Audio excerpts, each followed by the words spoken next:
ये क्वेश्चन हमको आज जो है डिस्कस करना है, जो लास्ट क्लास में आपका डाउट था। ये PDF 3 का क्वेश्चन है, ठीक है। जिसका हो गया अच्छी बात है, जिसका नहीं हुआ उसको मैं बता देता हूँ कैसे करना है इसको। ठीक, तो शुरू करते हैं इसको कैसे करना है।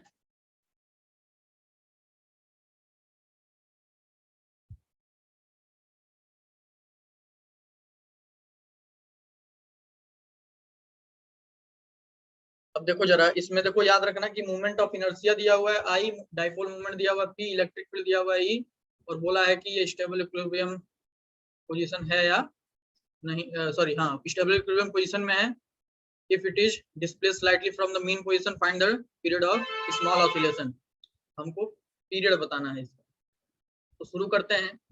देखो जरा, स्टेबल इक्विलिब्रियम का मतलब हमने कल डिस्कस किया था, अभी तो मैं फिर से बता दूंगा अभी स्टेबल इक्विलिब्रियम क्या होता है। जरा देखिए स्टेबल इक्विलिब्रियम क्या है। अगर मान लो, सबसे पहले हम इक्विलिब्रियम के बारे में डिस्कस कर ही लेते हैं, ठीक है। Equilibriums of electric dipole, electric dipole के इक्विलिब्रियम्स के बारे में हम डिस्कस कर लेते हैं, ठीक है। तो यहाँ पे ध्यान से समझो। अगर मान लो सबसे पहला इक्विलिब्रियम होता है स्टेबल इक्विलिब्रियम। स्टेबल इक्विलिब्रियम देखते हैं। स्टेबल इक्विलिब्रियम का क्या केस है। जैसे मान लो ये यूनिफॉर्म इलेक्ट्रिक फील्ड है, ठीक है, और इस इलेक्ट्रिक फील्ड में डाइपोल हमने रख दिया। अगर मान लीजिए इस इलेक्ट्रिक फील्ड में हमने डाइपोल रख दिया है, मान लेते हैं हम ये निगेटिव चार्ज है, निगेटिव Q, और यहाँ पे ये है पॉजिटिव Q।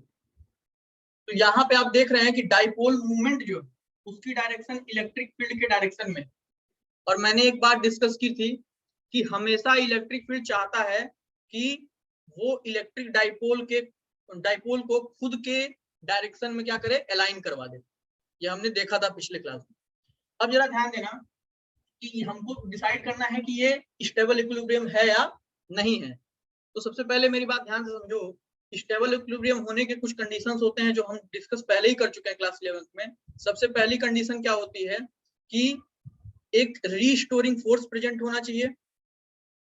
पहली बात कि रीस्टोरिंग फोर्स प्रेजेंट होना चाहिए। दूसरी बात कि रीस्टोरिंग फोर्स के अलावा जो पोटेंशियल एनर्जी होनी चाहिए वो जो होनी चाहिए मिनिमम होनी चाहिए स्टेबल इक्विलिब्रियम के लिए। पोटेंशियल एनर्जी क्या होनी चाहिए, मिनिमम होनी चाहिए स्टेबल इक्विलिब्रियम के लिए। अब जरा मेरी बात ध्यान समझना कि हम चेक करने जा रहे हैं कि इसके पास रीस्टोरिंग फोर्स है भी या नहीं। तो अब देखिएगा कि अगर मान लो इसको हम थोड़ा सा रिवॉल्व कराएं, इसको रिवॉल्व मतलब कि रोटेट करें, ऐसा मतलब ये ऐसा था तो इसको थोड़ा इस तरह से रोटेट करें।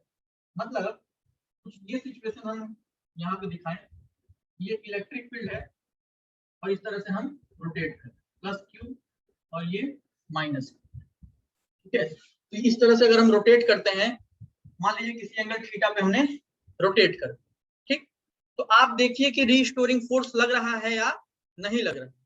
रीस्टोरिंग फोर्स का क्या मतलब है, रीस्टोरिंग फोर्स का बस इतना ही मतलब है कि जो डाइपोल है वो अपने ओरिजिनल पोजीशन पे वापस आ जा रहा है या नहीं आ जा रहा है।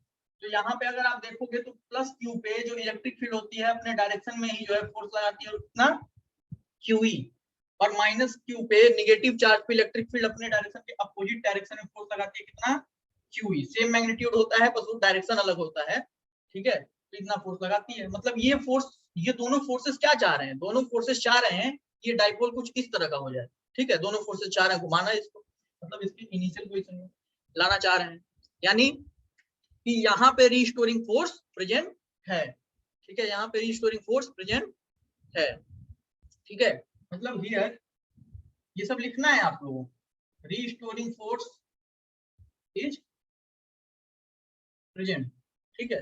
पहला कंडीशन हमने देख लिया कि यहाँ पे रीस्टोरिंग फोर्स प्रेजेंट है, ठीक। अभी सफिशिएंट नहीं है, अभी और चीजें समझिए। रीस्टोरिंग फोर्स मिल गया हमको, मतलब कि अगर जब भी यहाँ पे आप देख पा रहे होंगे कि यहाँ पे जो थीटा है वो 0 डिग्री है, थीटा 0 डिग्री है। क्यों, क्योंकि P vector and E vector are parallel, ये दोनों क्या है, एक दूसरे के पैरेलल हैं।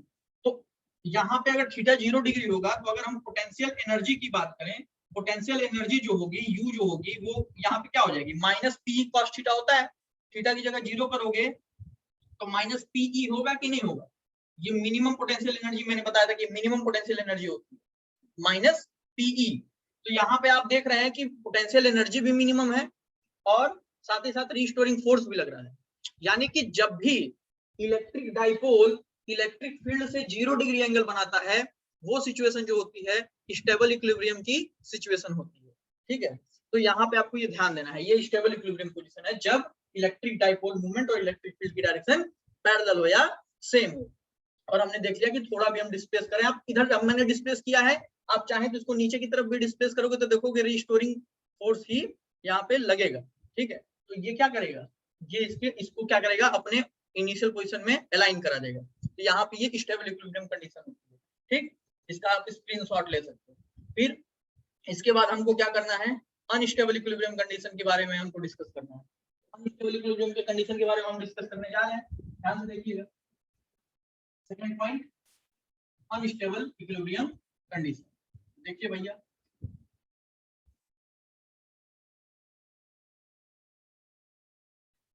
ध्यान से देखिए ये सब। मान लीजिए यहाँ पे पॉजिटिव क्यू है और यहाँ पे जो है नेगेटिव क्यू है। ठीक है, तो आप देख पा रहे होंगे कि माइनस से प्लस की डायरेक्शन में जो होता है इलेक्ट्रिक डाइपोल मूवमेंट की डायरेक्शन होती है माइनस से प्लस की डायरेक्शन। यानी यहाँ पे जो थीटा है वो क्या है, पाई है, 180 डिग्री का यहाँ पे एंगल बन रहा है। ठीक है, तो आप अगर पोटेंशियल एनर्जी की बात करोगे तो पोटेंशियल एनर्जी यू जो होगा अगर आप देखो तो होता है minus PE cos theta. Theta की जगह जैसे ही 180 रखोगे कॉस 180 की वैल्यू होती है -1। तो पहले भी एक माइनस था फिर -1 आ गया, कुल मिला जुला के क्या हो जाएगा प्लस। यानी जो पोटेंशियल एनर्जी मिलेगी वो हमको क्या मिल जाएगी, पीई मिल जाएगी, मतलब कि डाइपोल मूवमेंट और इलेक्ट्रिक फील्ड। ये पीई पोटेंशियल एनर्जी है, तो मैं पोटेंशियल एनर्जी लिख दे रहा हूँ, पोटेंशियल एनर्जी। तो यहाँ पे ये जो पोटेंशियल एनर्जी होती है मैक्सिमम होती है। तो पहली कंडीशन सेटिस्फाई कर रहा है कि अनस्टेबल इक्विलिब्रियम के लिए जो पोटेंशियल एनर्जी होनी चाहिए वो क्या होनी चाहिए, मैक्सिमम पोटेंशियल एनर्जी होनी चाहिए। ठीक है, दूसरी बात कि आपको यहाँ ध्यान देना है कि ये इलेक्ट्रिक फील्ड है,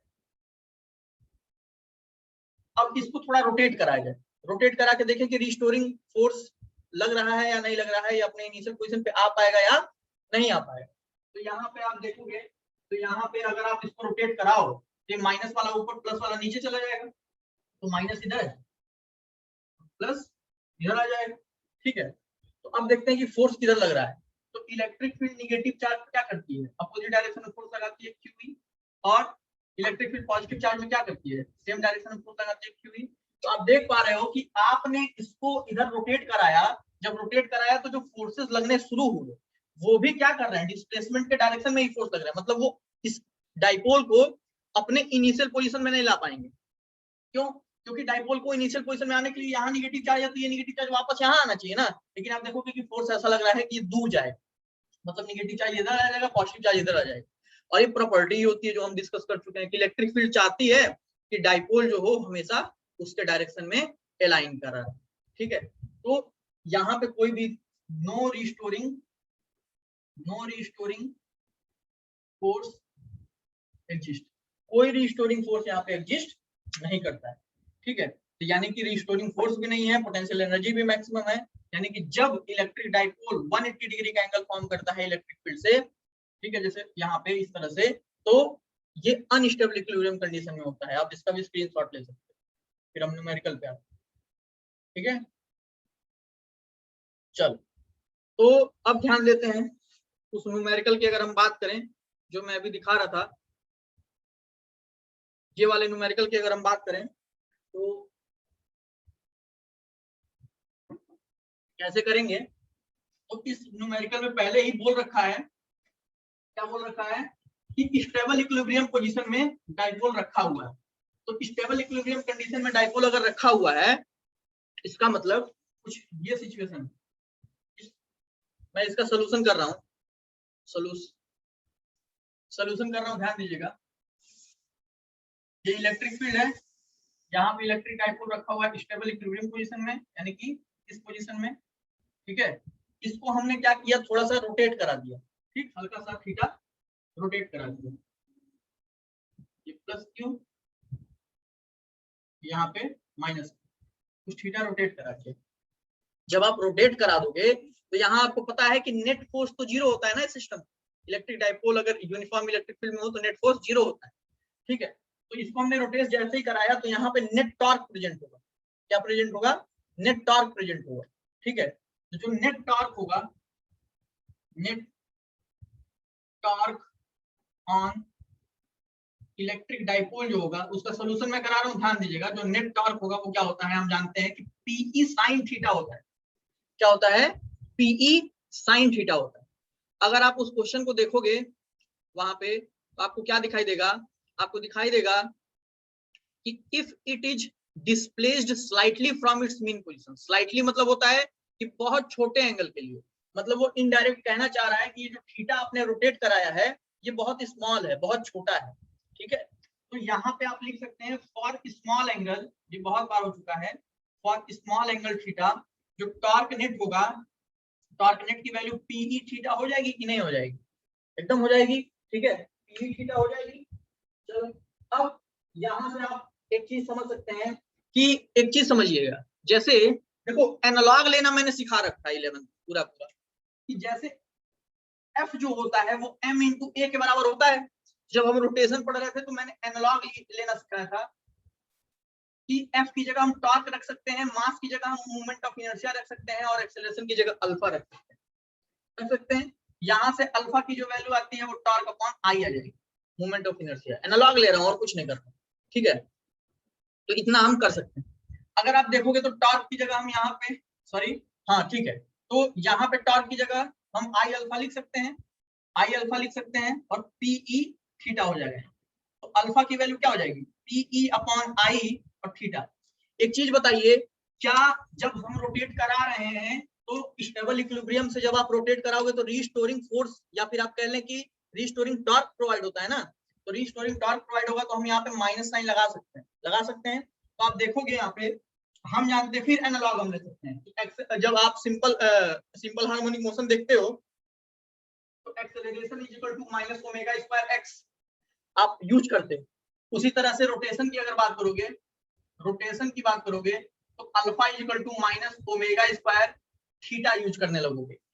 जैसे देखो यहाँ इस वाले में ये लीनियर डिस्प्लेसमेंट है x और ये वाले में एंगुलर डिस्प्लेसमेंट होगा, बस एनालॉग लेना आपको पता है, ठीक है। तो यहाँ पे अल्फा की जगह जो है हम इस चीज को रख सकते हैं, जैसे सिंपल कंपैरिजन करा के पिछले क्लासेस में क्वेश्चन मैंने कराया था, ठीक। तो यहाँ पे अल्फा की जगह जब आप रखोगे तो minus omega square theta is equal to minus PE upon I into theta. तो यहाँ पे जब आप कंपेयर करोगे तो ओमेगा की जो वैल्यू आएगी under root P E by I जाएगी, ओमेगा स्क्वायर की वैल्यू ये आ जाएगी, ठीक है। तो स्क्वायर हटाओगे तो पी बाई आई आ जाएगी। हमको निकालना टाइम पीरियड, तो हम जानते हैं टाइम पीरियड क्या होता है 2 पाई बाई ओमेगा, यानी कि 2 पाई ओमेगा की जब वैल्यू रखोगे तो under root I by P हो जाएगा। तो ये हमारा आंसर हो जाएगा, टाइम पीरियड आ जाएगा, ठीक है। तो एकदम सिंपल सा था, आप नोट करिए। पहली बार जो कर रहा होगा शायद थोड़ी तकलीफ हो, लेकिन जो एसएचएम पढ़ चुका है उसके लिए ये थोड़ा आसान है, ठीक, नोट कर लीजिए। अब हम आएंगे आज के टॉपिक पे, ठीक है। आज के टॉपिक पे आते हैं। तो यहाँ पे आज हम लोग को पढ़ना है इलेक्ट्रिक फ्लक्स के बारे में, ठीक। इलेक्ट्रिक फ्लक्स के बारे में हमको पढ़ना है, तो वो मैं बता रहा हूँ आप लोगों को, एक मिनट।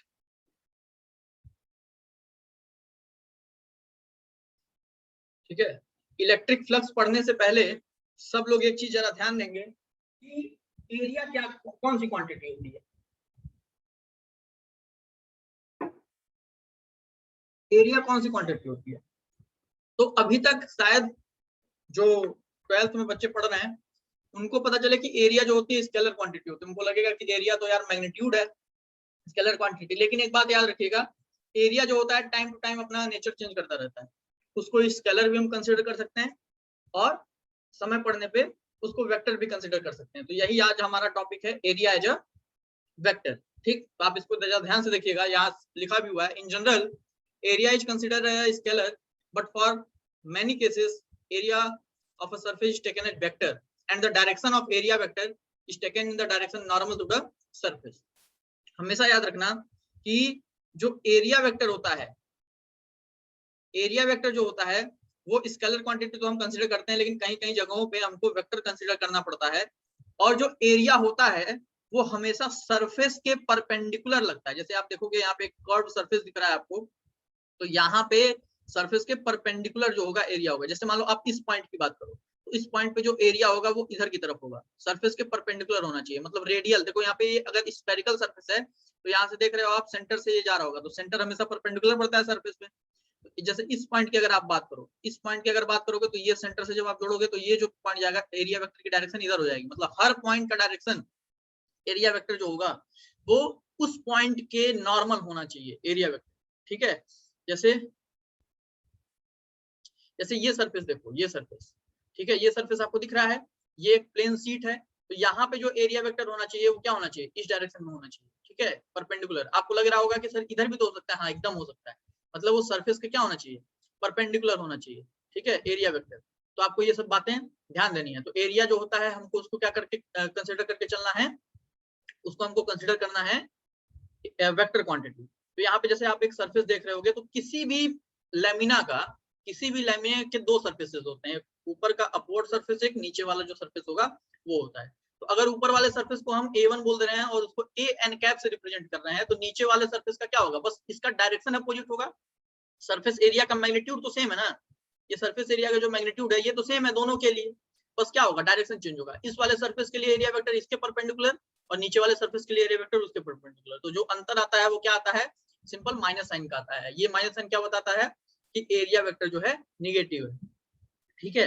तो आप कोई भी कंसिडर कर सकते हो इसको, अगर निगेटिव आप मान रहे हो तो नीचे वाले को क्या करना पड़ेगा, पॉजिटिव करना पड़ेगा, ठीक है। ये आपको ध्यान देना है।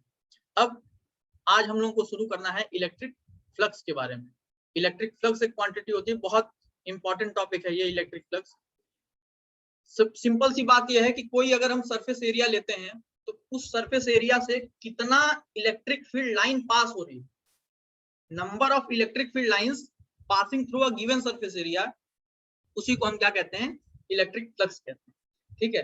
तो इलेक्ट्रिक फ्लक्स को हम मेजर कैसे करते हैं, तो इलेक्ट्रिक फ्लक्स हम इलेक्ट्रिक फील्ड के टर्म में मेजर करते हैं।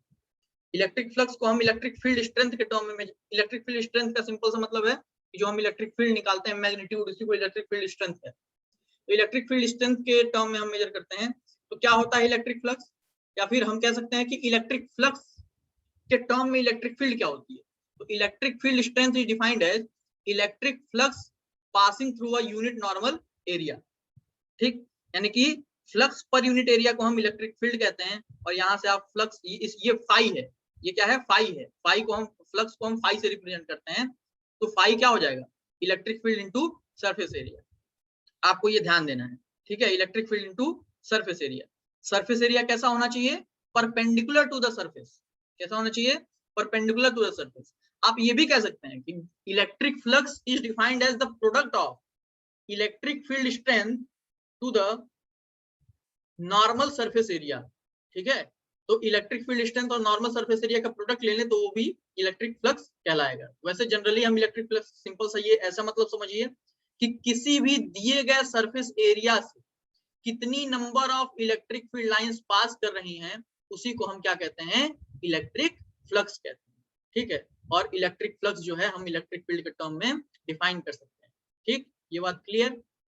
अब जरा ध्यान दें कि अगर मान लेते हैं कि इस तरह का सरफेस ना हो और एरिया जो इलेक्ट्रिक फील्ड हो वो यूनिफॉर्म ना हो, तो क्या होगा। जैसे मान लीजिए ये सरफेस देखिए, जो हमारा सरफेस है वो इस तरह का है, ये जो है कुछ इस तरह का सरफेस दिख रहा है आपको, ठीक है। तो यहाँ पे आपको क्या करना होता है, यहाँ पे आपको जो है कंपोनेंट लेने होते हैं, ठीक है, यहाँ पे कंपोनेंट लेने होते हैं। अब जरा देखो, जैसे मान लो इस तरह का सरफेस आपको दिख रहा है, तो इन दोनों का भी छोड़ो, इन दोनों पे दिमाग मत दौड़ाना, तुम ये देखो, ये एक्चुअल सरफेस है जो इलेक्ट्रिक फील्ड से क्या कर रहा है, थोड़ा एंगल बना रहा है। इसको मैं थोड़ा बोर्ड पे एक्सप्लेन करता हूँ, जरा ध्यान दीजिएगा, बोर्ड पे एक्सप्लेन करता हूँ।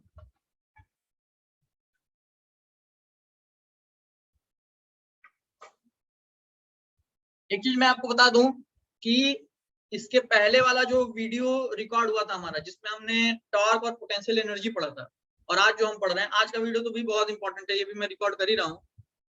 तो हो सकता है कुछ बच्चों को नेटवर्क की दिक्कत हो रही है, ठीक है, तो नेटवर्क दिक्कत की वजह से ना वो लाइव कर पा रहे हैं और ना ही जो है टेलीग्राम से डाउनलोड कर पा रहे हैं। ठीक, तो मैं एक YouTube channel, private YouTube channel भी बना दे रहा हूँ, जिसमें वीडियोस पड़े रहेंगे, आप जब चाहे अपने नेटवर्क के हिसाब से आप उसको क्या कर सकते हैं, देख सकते हैं। ठीक है, तो ध्यान रहे ये बात। तो आज वो करने की कोशिश होगी। चलो जरा हम लोग डिफाइन करें ये चीज। इसे समझो, मान लो इलेक्ट्रिक फील्ड इस तरह से थी,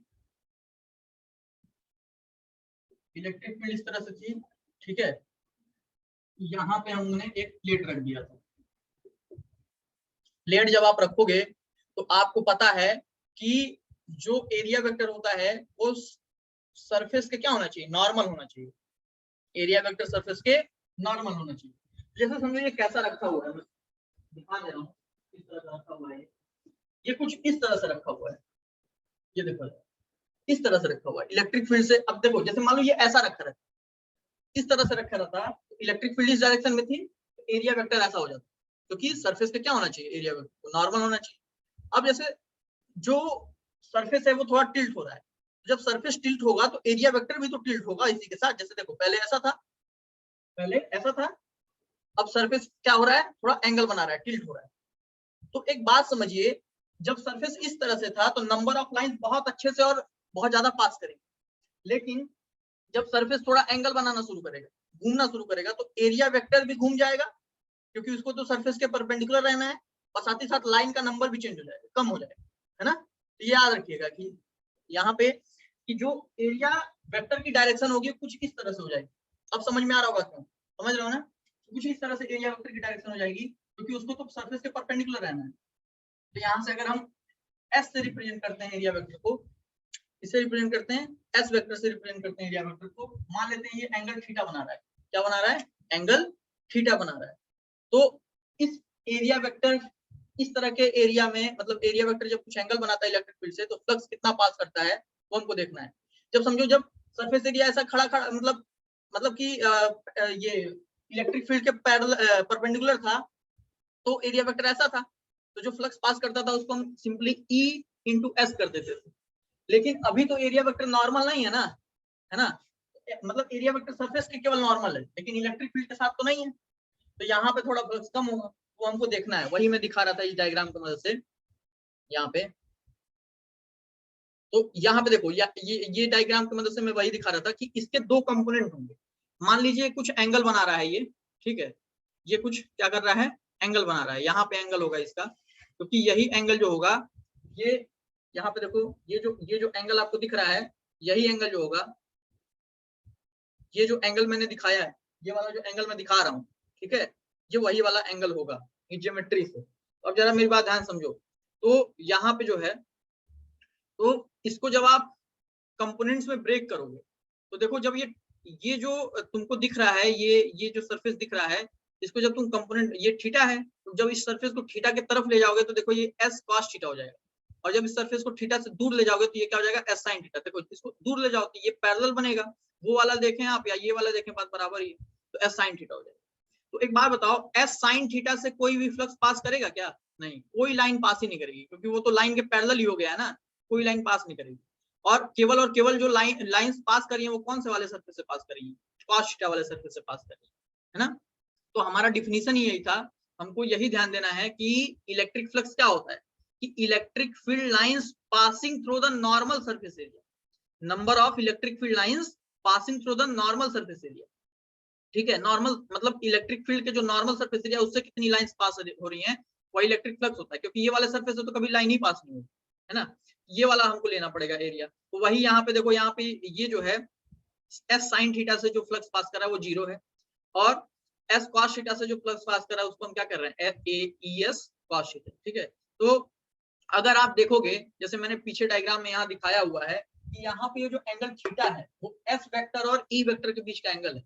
तो ये जो क्वांटिटी दिख रही है इसको वेक्टोरियली हम कैसे दिखा सकते हैं, यहाँ पे एंगल थीटा किसके बीच में, ई और एस के बीच में, तो यहाँ पे इसको हम ई डॉट एस करके भी दिखा सकते हैं। आप समझने की कोशिश करो, जो ये मैं एंगल दिखा रहा था ये थीटा, तो आप देखो यहाँ पे यही एंगल थीटा है ना, ये वाला एंगल थीटा है, ठीक है। तो इस एंगल की मदद से हम ये भी एंगल थीटा फाइंड आउट कर सकते हैं, ज्योमेट्री है पूरी। यहाँ पे 3D आपको दिमाग दौड़ा के करना पड़ेगा, लेकिन आप समझो, तो यहाँ पे ये जो है, इस चीज को ई एस कॉस थीटा को हम क्या लिख सकते हैं, ई डॉट एस। तो ये आपको ध्यान देना है ई डॉट एस, ठीक है। तो ये वेक्टर फॉर्म में हमने रिप्रेजेंट कर दिया। अब एक बात ध्यान दो, जैसे मेरी बात समझो, यहाँ पे ये जो सरफेस है, ये सरफेस है, तो इस सरफेस के दो एरिया होंगे। जैसे एक चीज समझना, जैसे मान लो, जैसे मैंने ये बुक लिया था, ठीक है, तो ये इस सरफेस के दो एरिया होंगे, एक एरिया इधर की तरफ परपेंडिकुलर और एक एरिया इधर भी तो होगा, ये वाला होगा कि नहीं होगा, तो वही वहां पे दिखाने की कोशिश की जा रही है।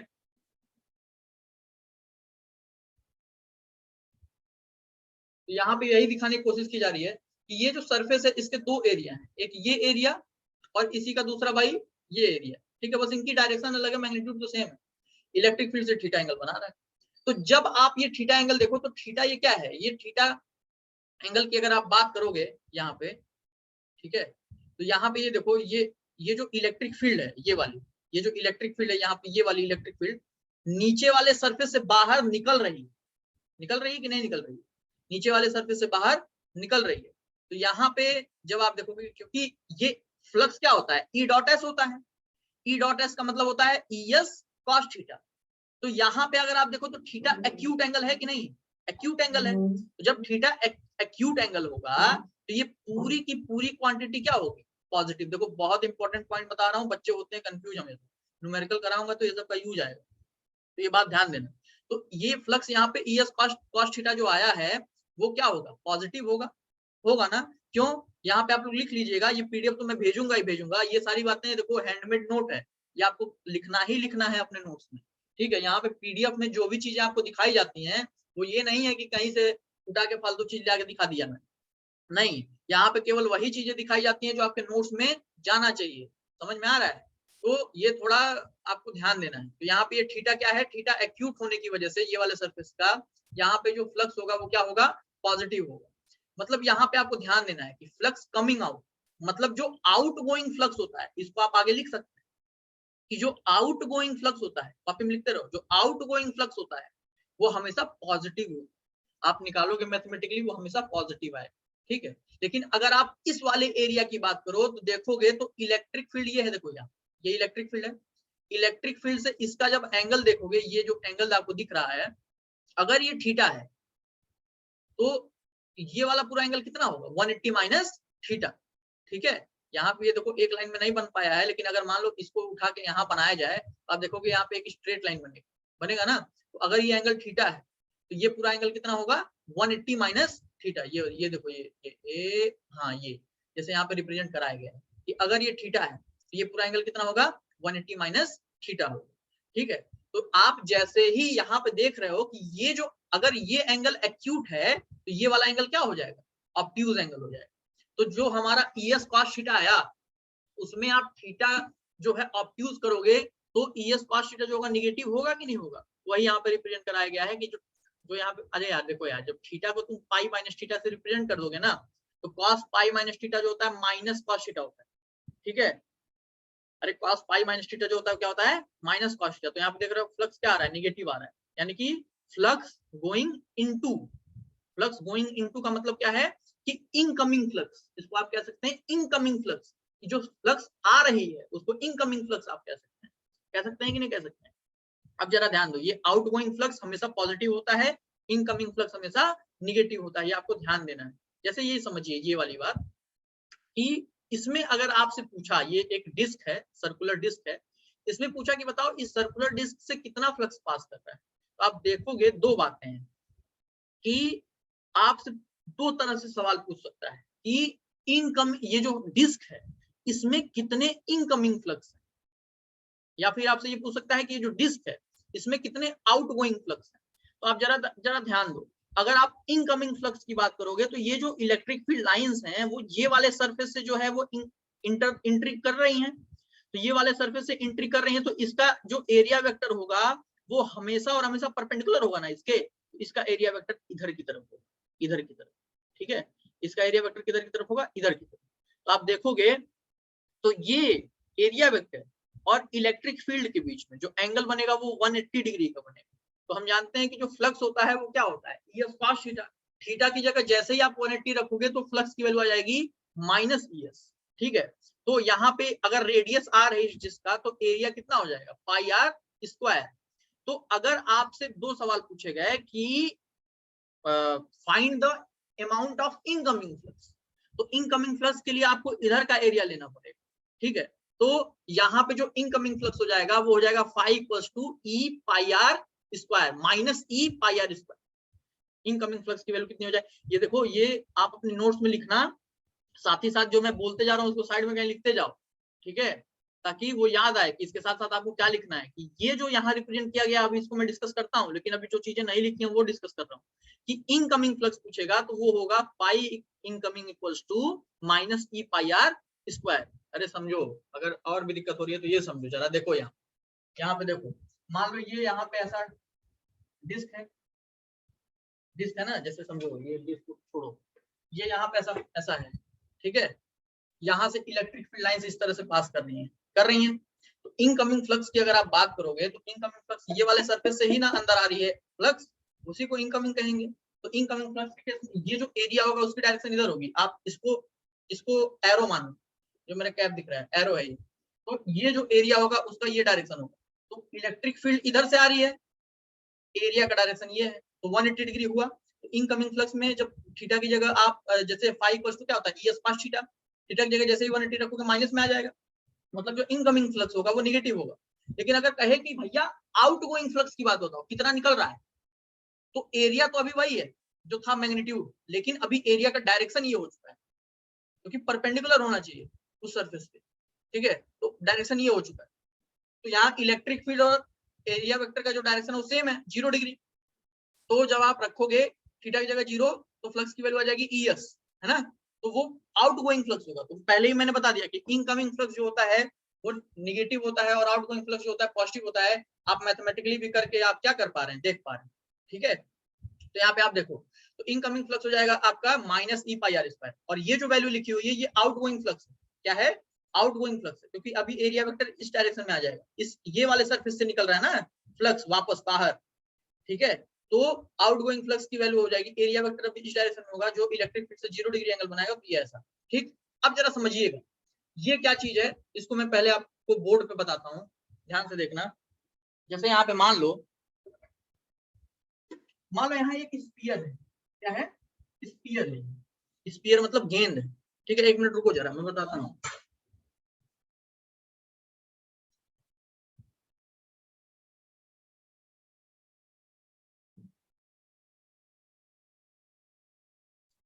देखो मेरे पास ये आलू लाया मैं, ठीक है। ये स्पीयर, ठीक। तो इलेक्ट्रिक फील्ड्स देखो यही डायरेक्शन है इलेक्ट्रिक, ठीक। तो यहाँ पे जब आप ये स्पीयर रखोगे, स्पीयर आपने ऐसा रखा, आप जरा यहाँ से, मैं जहां खड़ा हूं यहाँ से स्पीयर को देखो। स्पीयर को जब देखोगे तो आपको क्या दिखाई देगा, केवल और केवल एक सर्कुलर पार्ट। क्या दिखाई देगा, केवल और केवल एक क्रॉस सेक्शन जो कि सर्कुलर होगा, ठीक है। जैसे मान लो मैंने यहाँ रख के देखा और मैं यहाँ से देख रहा हूँ, ठीक है। इसको स्पीयर तो है ये, लेकिन मुझे केवल और केवल इसका क्या दिखाई दे रहा है, सर्कुलर पार्ट, ठीक। तो ये फ्लक्स में बहुत ज्यादा यूजफुल कॉन्सेप्ट है। जरा ध्यान देना कि हमें हमें क्या दिखाई दे रहा है, हमें प्रोजेक्शन दिखाई देता है। क्या दिखाई देता है, प्रोजेक्शन। मतलब इस स्पीयर का जो, ये बातें लिखिएगा कि इस स्पीयर का जो प्रोजेक्शन होगा, इस स्पीयर का जो प्रोजेक्शन होगा वो कैसा होगा, सर्कुलर होगा। कैसा होगा, सर्कुलर होगा। तो अगर यहाँ से इलेक्ट्रिक फील्ड पास कर रही है तो आपसे पूछे, बोल दे कि ये स्पीयर का रेडियस r है, और पूछे कि बताइए कि स्पीयर का ये जो कर्ड सरफेस है, कौन सा सरफेस, कर्ड सरफेस है, इससे कितना फ्लक्स इनकमिंग है, मतलब कितना फ्लक्स आ रहा है, ठीक है। तो यहाँ पे आपको प्रोजेक्शन देखना हो कि इस स्पीयर, अगर हम स्पीयर को अगर ऐसे देखें, हम ऐसा देख रहे हैं स्पीयर को, तो हमें क्या दिखाई दे रहा है, पूरा स्पीयर दिखाई दे रहा है क्या, नहीं, हमें तो उसका क्या दिखाई दे रहा है, सर्कुलर क्रॉस सेक्शन दिखाई दे रहा है।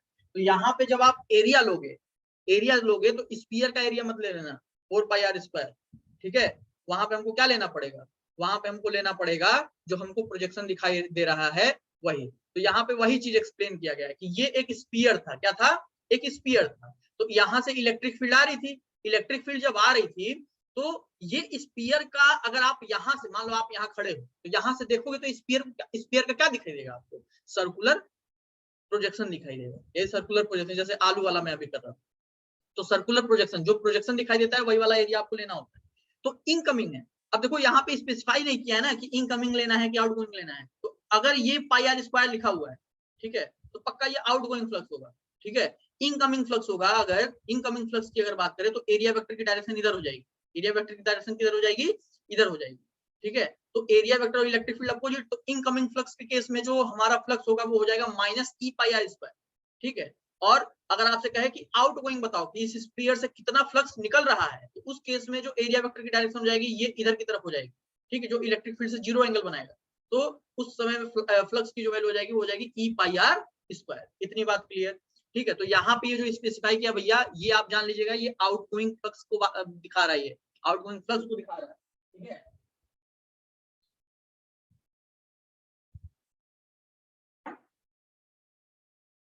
तो ये आउटगोइंग फ्लक्स को दिखा रहा है, ठीक। तो कॉन्सेप्ट आई होप समझ में आया होगा। 5-6 सेकंड दे रहा हूं, जिसको नहीं समझ में आया तुरंत पूछो, बताओ भाई किसको नहीं समझ में आया, कोई ऐसा जिसको समझ में ना आया हो। दीपक आया क्या? यस सर, समझ में आ गया। महक? हाँ सर। शिवेंद्र? हाँ sir. Anshul? Abhishek? Yes sir. अभिषेक?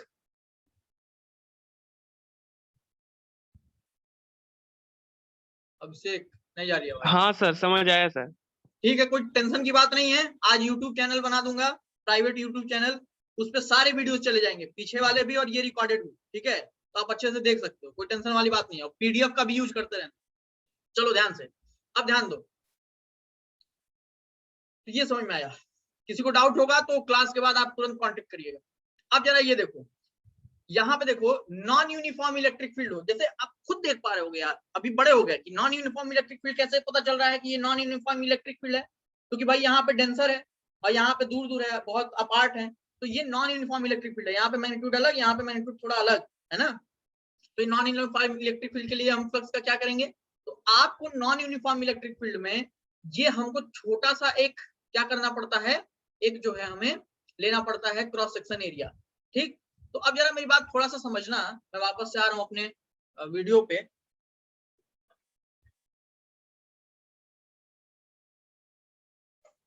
अब थोड़ा बात समझना ध्यान से, क्या समझना है कि ये ऐसा है, एक हमारे पास कर्व्ड सरफेस, तो कर्व्ड सरफेस का इस पॉइंट की बात करोगे तो इसका इस पॉइंट पे इस तरह का एरिया होगा डीएस छोटा सा। इस पॉइंट की बात करोगे तो इसके नॉर्मल एक एरिया होगा, क्योंकि एरिया वेक्टर हमेशा नॉर्मल होता है, मैं बार बार बोल रहा हूँ। इस पॉइंट की बात करोगे तो इस पॉइंट पे नॉर्मल ऐसा होगा। तो ये क्या हो रहा है, एरिया वेक्टर हमेशा अपनी डायरेक्शन चेंज कर रहा है।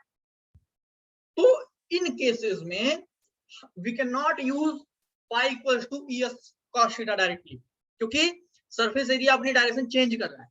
तो इन सब केसेस में आपको क्या करना होता है, इलेक्ट्रिक फील्ड इंटीग्रेशन का यूज करना होता है। तो अगर हम देखें, अगर उसको हम फिर से देखें तो आपको पता चलेगा, यहाँ पे देखो, तो यहाँ पे एक डीएस लिया हुआ है जो कि नॉर्मल, यहाँ देखो ये डीएस का एरिया वेक्टर दिख रहा है, ठीक। और इस पॉइंट पे इलेक्ट्रिक फील्ड की डायरेक्शन कैसे पता चलेगी, तो इलेक्ट्रिक लाइन अगर दिए हुए हैं तो उस पॉइंट पे आप टेंजेंट ड्रॉ करो, इलेक्ट्रिक फील्ड की पता चलेगी। बोलो क्लियर? अभी देखो एक बात समझ में आती है यार, यहाँ पे हमने मान लिया कि थीटा एंगल बन रहा है डीएस में और इलेक्ट्रिक फील्ड में, ठीक। तो आप यहाँ पे जो डीएस से फ्लक्स पास कर रहा है उसको आप d5 बोल दो, मतलब कि स्मॉल फ्लक्स, ठीक है। उसको हम लिख सकते हैं E ds cos theta, theta is angle between E and ds। तो अगर आप टोटल फ्लक्स इस सरफेस से जानना, सरफेस M नाम दिया हमने, इस सरफेस को M नाम दे दिया, तो अगर टोटल फ्लक्स अगर आप लेना चाहते हो तो आप सिंपल सा क्या करोगे, इसको जो आपने छोटा निकाला है, छोटा छोटा छोटा छोटा छोटा छोटा सबको जोड़ोगे बड़ा आ जाएगा। तो फिजिक्स में जोड़ने का क्या मतलब होता है, इंटीग्रेशन। तो ये नॉन यूनिफॉर्म इलेक्ट्रिक फील्ड। अभी कुछ बच्चे पूछते हैं मेरे से कि सर जो आप पीडीएफ भेजते हो वो सारा पीडीएफ हमको लिखना है क्या अपने नोट्स में? अरे बाबू, पीडीएफ में एक अक्षर भी आपका फालतू नहीं होता है, ठीक है। यही लेक्चर्स अगर मैं रिकॉर्डेड वीडियो में भेजता ना, तो जितना अभी तक मैंने पढ़ा दिया है इसी को 3 दिन में भेजता, समझो मेरी बातों को, इसी को 3 दिन में मैं भेजता। लेकिन आप ये जो 1.5 घंटे 2 घंटे की क्लास लाइव चल जाती है, इसका मतलब ये हुआ कि आप 1 घंटे का रिकॉर्डेड 1 हफ्ते का रिकॉर्डेड वीडियो से ज्यादा आपने पढ़ाई कर लिया। तो देखोगे कि अगर एक महीना अगर हमने ऐसा कर लिया, लाइव लेक्चर कंटिन्यू अगर लगातार चल गया बिना किसी दिक्कत के, तो आप देखोगे आपका सिलेबस पैक हो जाएगा फटाक से। ठीक है, तो आपको ये सब बातें ध्यान देनी है। नेटवर्क इशू आ रहा है, उसका उपाय करिए कुछ भी। देखिए मुझे डबल मेहनत करनी पड़ रही है इस चक्कर में। मुझे लाइव क्लासेस तो मैं लेता ही लेता हूँ, साथ ही साथ रिकॉर्डेड भी भेजना पड़ रहा है 1-2 दिन। ठीक है, तो मैं करने को एकदम तैयार हूँ आप लोग के लिए, लेकिन आप लोग भी थोड़ा कोशिश करें कि नेटवर्क कैसे अच्छा हो पाए, क्योंकि अभी 3-4 महीने कोचिंग वोचिंग खुलने वाली है नहीं। चाहो तो जियो फाइबर वगैरह का यूज कर लो, 1500 रुपए में लगाते हैं और 1 महीने का डाटा देते हैं। पसंद आया तो ठीक, नहीं पसंद आया वापस कर दो। सर्च करो, सारी चीजें तुमको पता चलेंगी। ठीक है, तो एयरटेल का आप वाईफाई लगवा सकते हो, बहुत खर्चा नहीं आता है, हार्डली महीने का 300-400 आता है, उसमें कॉलिंग भी फ्री मिल जाती है। ठीक है, तो जो आप रिचार्ज करते हो और अनलिमिटेड इंटरनेट, अनलिमिटेड कॉलिंग, और बहुत ढेर सारे फोन में भी यूज कर सकते हो, बहुत ढेर सारे जो है वाईफाई भी बहुत ढेर सारे फोन में कनेक्ट कर सकते हो। तो वो अब ऑनलाइन करना है तो व्यवस्था करना पड़ेगा ना, तो वो कोशिश करिए, अगर हो जाए तो बहुत अच्छी बात है, नहीं होता है तो भी आप फोन से ही कोशिश करोगे कैसे भी अच्छा कर सकते। बाकी मैं तो लगा ही हुआ हूँ, रिकॉर्डेड ही भेजूंगा। अब जरा देखो ध्यान से। अब चलो फ्लक्स, मुझे जहां तक लग रहा है फ्लक्स आपको समझ में आ गया। अब एक चीज समझना, इसको करने से पहले 1-2 क्वेश्चंस मैं बोर्ड पे कराऊंगा, इसको आप नोट करिएगा। ठीक है, तो नोट करिएगा, मैं क्वेश्चन लिखता हूँ। लिखता क्या हूँ समझाता हूँ। जैसे मान लो एक चीज समझो, मान लो ये रेक्टेंगुलर प्लेट है, क्या है? हाँ अभिषेक, अभी देखो ये रेक्टेंगुलर प्लेट दिख रहा है, ये एक रेक्टेंगुलर प्लेट आपके सामने मैंने लिया। ठीक, मैंने क्या किया कि इस पॉइंट पे एक चार्ज रख दिया। क्या किया? एक चार्ज रख दिया। ठीक है, देखो जरा सवाल क्या है। इस पॉइंट पे मैंने क्या किया है? चार्ज रख दिया क्यू, पॉइंट चार्ज। अब ये क्यू क्या करेगा? Q electric field lines generate करेगा। तो भाई इलेक्ट्रिक फील्ड अपने चारों तरफ करता है ना, स्पेरिकल सिमेट्रिक होता है। अरे स्पेरिकल सिमेट्रिक होता है, आपको पता होगा, पीडीएफ 3 या 2 में है। अब यार ध्यान दो, हाँ 2 में। तो ये चारों तरफ से इलेक्ट्रिक फील्ड लाइंस को ऐसा निकालेगा। एकदम कॉर्नर पे है, एकदम एक छोटा सा पॉइंट है कॉर्नर। आपको बताना है कि इस प्लेट से कितनी इलेक्ट्रिक फील्ड, इलेक्ट्रिक फ्लक्स कितना पास करेगा। मतलब समझो, क्वेश्चन में अच्छे से लिखता हूँ कि यहाँ पे एक रेक्टेंगुलर प्लेट है, एक रेक्टेंगुलर प्लेट है, इसके कॉर्नर पे एक चार्ज क्यू हमने रख दिया है। क्वेश्चन लिखिए, इसके कॉर्नर पे एक चार्ज क्यू हमने रख दिया है। तो आपको बताना है find out the amount of flux passing through this rectangular plate if a charge q is placed at one of the edge। एक एज पे, एज बोलो या वर्टेक्स बोलो, वर्टेक्स बोलो ज्यादा अच्छा रहेगा। ठीक है, तो अगर एक वर्टेक्स पे कोई चार्ज रख दिया गया है क्यू, तो इस प्लेट से कितना फ्लक्स पास करेगा वो आपको बताना है। ठीक है, क्वेश्चन लिख लिया होगा, मैं फिर से बोल दे रहा हूँ। Find the amount of electric flux passing through this rectangular lamina if a charge q is placed at the vertex of this rectangular lamina। Total flux आपको बताना है क्या पास करेगा। सोच लीजिए, किसी का हो जाए तो बताओ, कोई भी बोल सकता है।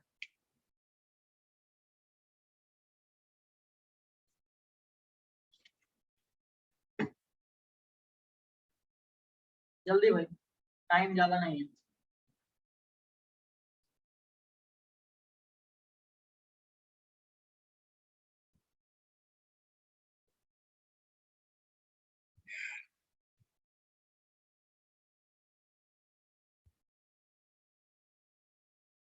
हुआ क्या?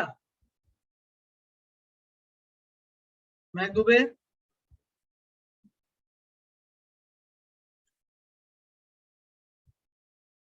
दीपक, शिवेंद्र, किसी का? सर हाँ बोलो। मैं सर इलेक्ट्रिक फील्ड लाइंस जो होती हैं वो पॉइंट चार्जेस से 3D में आएंगी कि 2D में? 3D में आएंगे, ऑब्वियस सी बात है। क्या बताया गया है? स्पेरिकल सिमेट्री होती है। स्फीयर क्या होता है? स्फीयर 2D होता है कि 3D होता है? अरे ये आलू क्या है? 2D है कि 3D है? ये तो 3D है। हाँ, तो पॉइंट चार्ज हमेशा अपने 3D स्पेस में जो है इलेक्ट्रिक फील्ड लाइंस बनाता है। और आपको मैंने बताया भी था और पीडीएफ में लिखा भी था, समझाया भी था मैं कि स्पेरिकल सिमेट्री होता है, मतलब चारों तरफ अगर ये पॉइंट चार्ज है तो ये क्या करेगा, चारों तरफ इलेक्ट्रिक फील्ड लाइंस जो है प्रोड्यूस करेगा। स्फीयर में फॉर्म करता है, 3D स्पेस होता है। सर तब तो इनफाइनाइट फ्लक्स हो जाएगा ना। और देखो अब ध्यान देना, मैंने बोला कि इसके कॉर्नर पे रखा हुआ है, ध्यान दो कॉर्नर पे, और पॉइंट चार्ज मतलब बहुत छोटा है, ठीक है, कॉर्नर पे रखा हुआ है।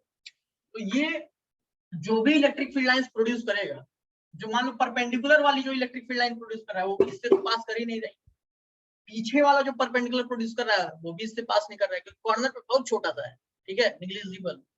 और जो साइड वाला पास करा रहा होगा, जैसे जो ये वाली लाइंस निकल रही होंगी, ये वाली लाइंस जो 2D का जो लाइन है, ये वाली जो लाइंस निकल रही है, मान लो तुमको लग रहा होगा कि सर ये लाइन तो जा ही नहीं रही है, यही लाइंस जा रही होंगी इसके ऊपर, तो ये लाइंस क्या कर रही होंगी, रगड़ के चली जा रही होंगी, ग्रेज करते हुए चली जा रही होंगी, इससे पास कर ही नहीं रही, समझ में आया। तो ये अभी हमने देखा इलेक्ट्रिक फ्लक्स क्या होता है कि भैया इलेक्ट्रिक फ्लक्स होता है कि number of electric field lines passing through the normal cross section है। तो यहाँ पे इलेक्ट्रिक फील्ड लाइंस जो हैं उससे नॉर्मल थोड़ी ना है ये एरिया। अब तुम्हारे दिमाग देखो, दो बातें हैं, एक होता है क्रॉस सेक्शन एरिया और एक होता है एरिया वेक्टर, समझो मेरी बात। एक होता है क्रॉस सेक्शन एरिया और एक होता है एरिया वेक्टर। दो चीजों में कंफ्यूज मत होना, मुझे पता है कंफ्यूजन हो रहा होगा। अब जैसे मान लो ये रेक्टेंगुलर लैमिना है, अपनी बुक ले आ रहा हूं, चलो ठीक है, ये रेक्टेंगुलर लैमिना है, तो इसका ये पूरा क्रॉस सेक्शन एरिया है, मान लो लेंथ 5 मीटर का और विड्थ जो है 10 मीटर का, तो कुल मिल लेंथ 5 मीटर का और विड्थ जो है 10 मीटर का है, कुल मिला जुला के जो एरिया होगा इसका, वो जो एरिया होगा वो 50 मीटर स्क्वायर हो जाएगा, उसको कहते हैं क्रॉस सेक्शन एरिया। ये क्रॉस सेक्शन एरिया है, लेकिन जो एरिया वेक्टर होता है वो ये होता है, जो इसके नॉर्मल होता है, वो डायरेक्शन रिप्रेजेंट करता है, ठीक है। तो आपको अगर ये कहा जाए कि यहाँ पे इलेक्ट्रिक फील्ड लाइंस जो हैं वो, समझो इलेक्ट्रिक फील्ड लाइंस जो हैं वो क्रॉस सेक्शन एरिया के नॉर्मल नहीं है, मतलब समझो इलेक्ट्रिक फील्ड लाइन ग्रेज करते हुए चली जा रही है। मतलब ये जो कंडीशन आपको दिख रही है कि कॉर्नर में एक पॉइंट चार्ज हमने रख दिया और ऐसा कंडीशन, तो इस प्लेट से कोई भी इलेक्ट्रिक फील्ड लाइंस पास नहीं करेगी। क्यों? क्योंकि ये जो इलेक्ट्रिक फील्ड लाइंस आपको दिख भी रही है जाते हुए, ये इलेक्ट्रिक फील्ड लाइन जो होगी वो सीधे ग्रेज करते हुए चली जाएगी। पास करने का मतलब क्या है, यहाँ एंट्री ले और फिर उधर से निकले, वो वाला कोई कंडीशन यहाँ पे नहीं, ठीक है। तो इस क्वेश्चन में मतलब अमाउंट ऑफ इलेक्ट्रिक फ्लक्स जो होगा वो 0 होगा, ठीक है, क्योंकि पॉइंट चार्ज। चलो, तो अभी किसी को कोई डाउट होगा पूछ सकता है। दूसरा एक क्वेश्चन करते हैं, क्वेश्चन बना रहा हूं मैं, बता दिया है मैंने, लेकिन आपको फ्यूचर में कंफ्यूजन ना हो इसलिए कॉपी में डाल लेना, बता रहा हूँ, ध्यान दो। ये मैंने डिस्कस किया है लेकिन मुझे पता है कुछ ना कुछ लोग छोड़ देंगे। अब जैसे ध्यान दो, मान लो ये ऐसा है, ये कटोरा मैंने बनाया, हेमीस्फीयर, क्या है, हेमीस्फीयर, ये आर, ये हेमीस्फीयर, यहाँ पे इलेक्ट्रिक फील्ड लाइंस ऐसी हैं। अगर आपसे कहे कि find the amount of electric flux, find the amount of incoming electric flux, Deepak बताओ, Deepak find the amount of incoming flux. Sir E pi R square हो जाएगा, इनकमिंग, इनकमिंग माइनस हो जाएगा, हाँ। माइनस में हो जाएगा इनकमिंग। शिवेंद्र आउटगोइंग क्या होगा? Sir E pi R square. हाँ, तो मतलब समझो इस वाले की अगर सरफेस की बात करें तो जो एरिया वेक्टर होगा वो जो होगा इस डायरेक्शन में होगा, तो यहाँ पे ये एरिया वेक्टर और इलेक्ट्रिक फील्ड जो है 90 डिग्री 180 डिग्री का एंगल बना रही है, तो 180 डिग्री का एंगल बना रही है, तो यहाँ पे फ्लक्स इनकमिंग जो होगा। अभिषेक, मेरी आवाज और वीडियो क्लियर है क्या तुमको? हाँ सर, क्लियर है आज। चलो वेरी गुड, समझ में आ रहा है ना ये सब? हाँ सर, आ रहा है। तो यहाँ पे अगर आप देखेंगे तो एरिया वेक्टर जो है वो इलेक्ट्रिक फील्ड के अपोजिट है, यानी 180 डिग्री एंगल बना रहा है। तो यहाँ पे अगर आप करोगे तो ई ए, अगर आर रेडियस है ये सर्कुलर पार्ट होता है, कटोरे का यार वो सर्कुलर पार्ट होता है ना, तो पाई आर स्क्वायर और कॉस पाई यानी कि minus E pi R square. यही मैं थोड़ी देर पहले समझा रहा था लेकिन अब लिखवा दिया, कोई बात। तो minus E pi R square incoming. अब कहे आपसे कि इस तरह से क्वेश्चन पूछ सकता है कि find the amount of flux passing through the spherical surface of this object. इस ऑब्जेक्ट के स्फेरिकल सरफेस से कितना फ्लक्स पास करेगा, ठीक, वो आपको बताना है। तो बच्चों को लगता है अरे यार वो जो पूरा स्फीयर होता तो 4 पाई आर स्क्वायर होता, आधा स्फीयर है, pi R square 2 pi R square ले लेंगे। लेकिन समझो फ्लक्स पास करने का क्या मतलब है। अरे भाई एक बात बताओ, जितना एंट्री लेगा उतना ही निकलेगा कि उससे ज्यादा निकल जाएगा। समझो इस तरह से भी समझ सकते हैं कि जितना फ्लक्स एंट्री लेगा उतना ही फ्लक्स का पास होगा, भले स्फेरिकल एरिया है। ऐसा थोड़ी ना है कि 3 लाइन एंट्री लिया 5 लाइन निकलने लगेंगी, ऐसा होता है क्या, एकदम नहीं होता है। तो जितना फ्लक्स एंट्री लेता है, इनकमिंग फ्लक्स जितने होते हैं उतना ही आउटगोइंग होता है। बस इनकमिंग नेगेटिव होता है, आउटगोइंग पॉजिटिव होता है। वो क्यों होता है उसको एक्सप्लेन मैंने पहले ही कर दिया। तो अगर आपसे कहता है कि कहता क्या है, लिखते रहना कि find the amount of flux from the spherical surface area. इस केस में स्फेरिकल सरफेस एरिया से निकलेगा फ्लक्स, तो जितना फ्लक्स इनकमिंग ले रहा है उसी का साइन चेंज करके हम आउटगोइंग फ्लक्स बोल देंगे। ऐसा नहीं है कि एरिया की जगह पर 2 पाई आर स्क्वायर लेने लगना इसका, क्योंकि तुमको लगेगा स्फीयर 4 पाई आर स्क्वायर होता है, उसी का आधा कर दो तो 2 पाई आर स्क्वायर लेने लगे। नहीं, जितना इनकमिंग होता है उतना ही आउटगोइंग होगा। तो जो पाई आउटगोइंग होगा वो ई पाई आर स्क्वायर हो जाएगा। अगर 3 एंट्री ले रहा है तो 3 ही निकलेगा, यही सिंपल। चलो आगे बढ़ते हैं, किसी को डाउट हो तो पूछ सकता है। तो ये हमने देखा। चलो electric flux produce by a point charge, ठीक है, बहुत इंपॉर्टेंट बात है ये, ध्यान दीजिएगा। मैं बोर्ड पे करके बताता हूँ, ठीक है, ध्यान दो।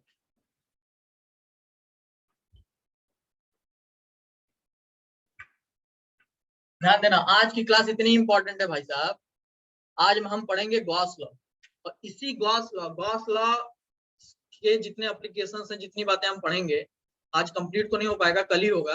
लेकिन आज और कल का लेक्चर जिसने अच्छे से पढ़ा, ग्रेविटेशन में देखना कितना फायदा मिलेगा। ग्रेविटेशन में बहुत फायदा मिलने वाला, सन निकलेंगे, मतलब समय ही नहीं लगेगा। अब देखो जरा, अब आगे बढ़ते हैं। तो वो हमने क्या देखना है कि एक पॉइंट चार्ज कितना फ्लक्स प्रोड्यूस कर सकता है, ठीक।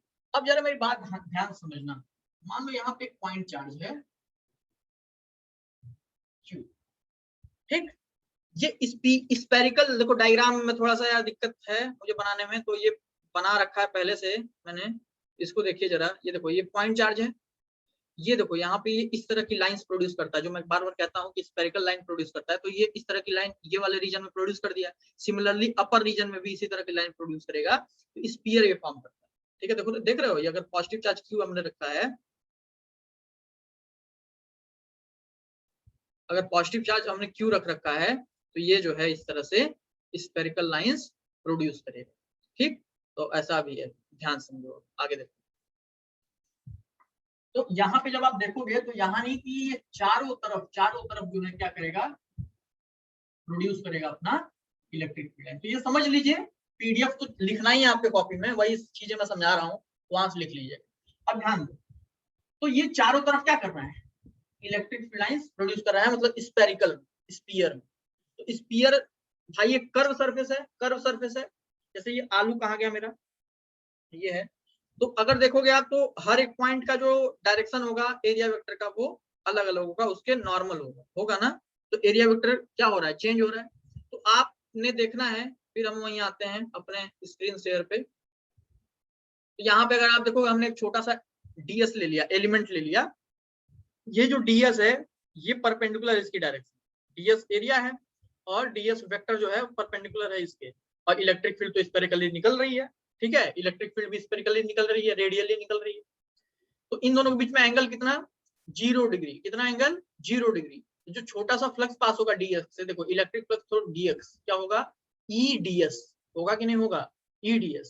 और इलेक्ट्रिक फील्ड, अब समझो मेरी बात, शायद मैं अभी भी दिख रहा हूं लेकिन कोई बात नहीं, रिस्क नहीं लेने का। अब जैसे मान लो कोई चार्ज q है, कोई चार्ज q है, वो r दूरी पे किसी पॉइंट p पे कितना इलेक्ट्रिक फील्ड प्रोड्यूस करता है, वो जो इलेक्ट्रिक फील्ड प्रोड्यूस करता है वो करता है kq/r²। पहले ही बता चुका गया है, ये सब बताया हूं ना, ये kq/r²। तो वहां पे अगर आप देखोगे तो क्या आपको दिखाई देगा, यहाँ पे जब आप देखोगे तो यहाँ पे देखो इलेक्ट्रिक फील्ड की जगह क्या लिख दिया गया, kq/r²। क्यों? क्योंकि अगर ये स्फीयर है पूरा एक रेडियस r का, ये वाला जो सरफेस का पॉइंट होगा वो सेंटर से r दूरी पे होगा, ठीक है। तो kq/r² और ds जो हमारा ये है, और एंगल हमने क्या लिखना है, cos 0, 0 की वैल्यू 1, cos 0 की वैल्यू 1, तो वो cos थीटा का टर्म खत्म। टोटल इलेक्ट्रिक फ्लक्स अगर आप निकाल, देखो बोर्ड एग्जाम में प्रूफ करने को भी आता है भाई, लेकिन आपको ध्यान देना है, सभी लोगों को ध्यान देना है। टोटल इलेक्ट्रिक फ्लक्स जो होता है सरफेस से जो पास होगा वो क्या होगा, इसी छोटे वाले का इंटीग्रेशन करो, kq/r² बाहर, ds का इंटीग्रेशन क्या हो जाएगा, ds मतलब क्या, स्फीयर का एक छोटा एरिया, तो छोटा एरिया छोटा एरिया छोटा एरिया छोटा एरिया छोटा एरिया, सारा छोटा एरिया ले ले तो बड़ा एरिया बन जाएगा कि नहीं बन जाएगा, बन जाएगा। तो बड़ा एरिया क्या होता है स्फीयर का, 4πr²। तो r² से r² निपट गया और क्या बचा, 4πk। k की वैल्यू क्या होती है, 1/4πε0 होती है कि नहीं होती है। तो नीचे का 4π ऊपर वाले 4π से कैंसिल आउट हुआ, तो पाई टोटल जो आया, टोटल जो फ्लक्स आया हमारा इस स्फेरिकल सरफेस से पॉइंट चार्ज की वजह से, तो कितना आया, q/ε0। कितना आया, q/ε0 flux produce by q। इतनी बात क्लियर है, किसी को कोई डाउट हो तो पूछ सकता है। तो जो एक पॉइंट चार्ज है वो एक क्लोज्ड सरफेस में, एक पॉइंट चार्ज है वो एक क्लोज्ड सरफेस से जो टोटल फ्लक्स प्रोड्यूस करता है वो करता है q/ε0। बहुत इंपॉर्टेंट बात है, कितना क्या करता है, q/ε0। अब ध्यान से ये बात समझिएगा, q क्या है, q जो है जो क्लोज्ड सरफेस है उसके अंदर का टोटल चार्ज, वो जो इनक्लोज्ड सरफेस है उसके अंदर का क्या है, टोटल चार्ज q। तो अब यहाँ की मदद से हम क्या कर सकते हैं, आज एक टॉपिक हम बहुत इंपॉर्टेंट शुरू करने जा रहे हैं। उस टॉपिक का जो नाम है वो है गॉस लॉ। तो सब लोग फटाफट हेडिंग डालिए गॉस लॉ, हेडिंग डालिए गॉस लॉ, लिख दे रहा हूं मैं, GAUSS लॉ, गॉस लॉ, ठीक है। तो गॉस लॉ अगर हमको पढ़ना है, बहुत इंपॉर्टेंट बात है। चलो लिखना शुरू करो, गॉस लॉ में लिखो। जो मैं बोल रहा हूँ देखो, यहाँ पे बोर्ड एग्जाम के भी बच्चे हैं, इसलिए मैं ये जो मैं बोलने जा रहा हूँ बुक्स में अलग अलग तरीके से लिखा हुआ है, लेकिन आपके एग्जाम में आएगा तो यही लिखोगे जो मैं बोलने जा रहा हूँ। लिखो पहले, सबसे पहले लिखो, लिखो गॉस लॉ स्टेट्स दैट, फटाफट लिखो भाई। अब से क्लियर है मेरा आवाज, हाँ सर क्लियर सर। लिखो गॉस लॉ स्टेट्स दैट, देखो यहाँ पे क्लोज सरफेस लिया है ना हमने, ध्यान समझना, ये रटवाऊंगा नहीं, अभी देखो कि तुमको समझ में आ जाएगा। लिखो पहले, Gauss law states that the surface integral of, लिखो Gauss law states that the surface integral of, the surface integral of, the surface integral of electric field, the surface integral of electric field around any closed curve,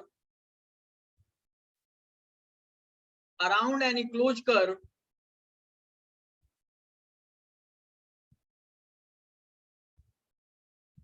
is always equals to, is always equals to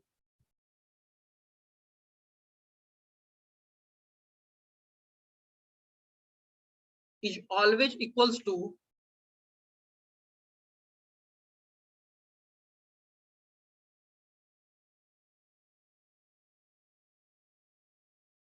is always equals to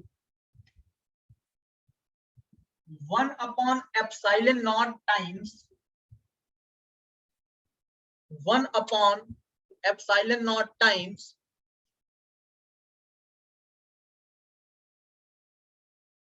charge enclosed by, charge enclosed by, charge enclosed by that closed curve, that closed curve, that closed curve.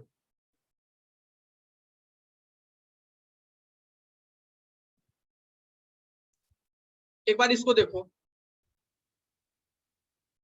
एक बार सब लोग देखो, यहाँ पे flux की value आ गई ना 1/ε0 times charge enclosed by that closed curve. Line छोड़ के अगले लाइन से लिखिएगा that is IE, that is क्या होता है, ये बात ध्यान देना। और हमको यहाँ पे फ्लक्स की वैल्यू पता चल गई Q/ε0, और फ्लक्स जब यहाँ पे ds यानी कि सरफेस एरिया अपना मतलब इरेगुलर सरफेस एरिया हो, तो उस केस में जो हमारा फ्लक्स होता है वो क्या होता है, जरा देखो यहाँ पे देखो, आपको समझ में आएगा। देखो क्या होता है, integration of E dot ds होता है कि नहीं होता है, अरे बोलो होता है कि नहीं होता है, integration of E dot ds होता है, यानी और यहाँ पे Q/ε0 हमने निकाल रखा है। अब समझिए यही बात कि दैट इज फ्लक्स टोटल जो होता है वो आया हमारा, या फिर इस तरह समझो, ये नहीं लिखना है, दैट इज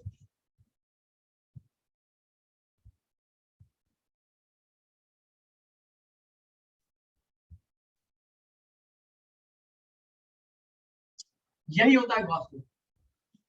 डिफिनीशन जो आपने लिखा है उस पे भी नजर रखिएगा और यहाँ पे भी थोड़ा नजर रखिएगा। देखिए जरा, ये जो है बाबू, ये इंटीग्रेशन का साइन है, और ये गोला जो है ये होता है क्लोज्ड कर्व, ये बताता है कि पूरा क्लोज्ड कर्व में इंटीग्रेशन हम कर रहे हैं। ठीक है, अब जरा ध्यान देना, देखो द सरफेस, ये सरफेस है ना, the surface integral of electric field, देखो रटना कुछ नहीं है, the surface integral of electric field around any closed curve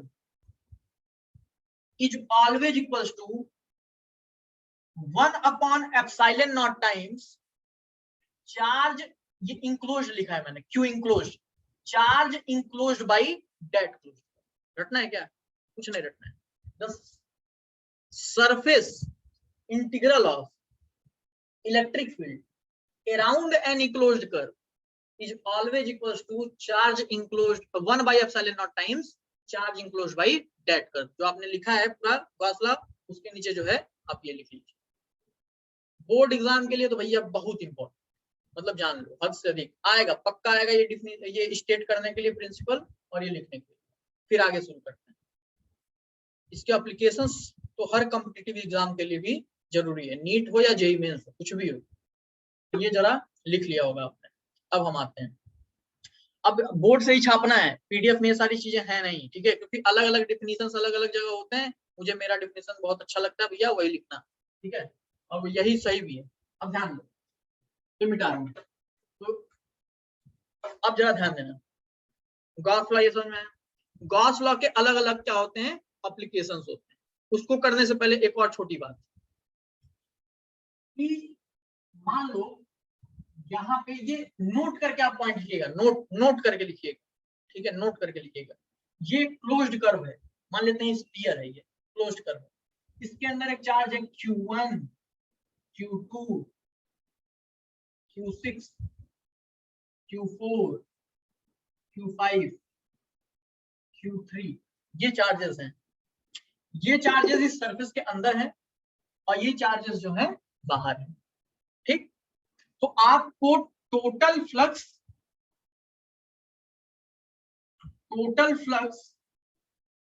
passing through given surface निकालना है कि जो सरफेस आपको दिख रहा है यहाँ पे, इससे टोटल फ्लक्स कितना पास करेगा, इससे ये जो सरफेस दिख रहा है इससे टोटल फ्लक्स कितना पास करेगा, ये आपको फाइंड आउट करना है, ठीक है। तो जो टोटल फ्लक्स होता है, अभी हमने देखा कि वो एक्चुअली होता क्या है, Q enclosed by ε0। अच्छा, जो गॉस लॉ आपने लिखा है ना, वो ध्यान दो, ये जो गॉस लॉ तुमने लिखा है E dot ds equals to Q enclosed by ε0, this is nothing but ये फ्लक्स है, यही फ्लक्स है।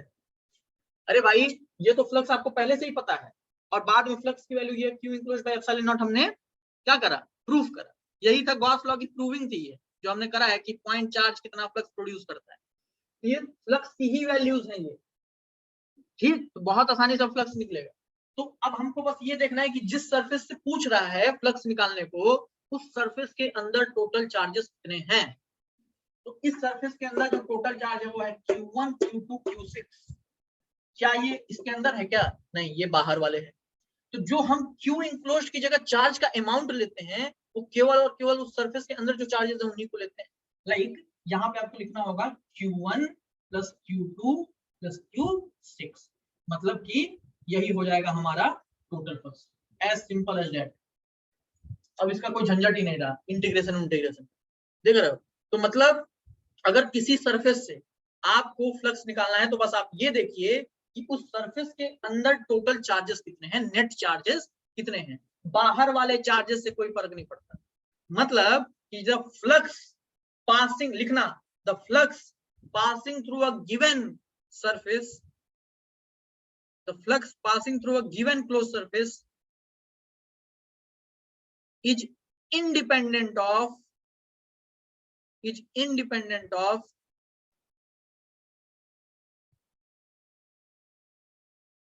charges present outside the surface. Charges present outside the surface. ठीक है, charges present outside the surface. एक बहुत पेट क्वेश्चन है, बोर्ड एग्जाम में भी 1 नंबर में और हर जगह पूछा जाता है, सिंपल सा, कि अगर कोई क्लोज्ड सरफेस है, मान लो ऐसा बोल देगा, लिखो जरा क्वेश्चन लिखो, क्वेश्चन लिखो, इसको लिख लिया क्वेश्चन लिखो कि if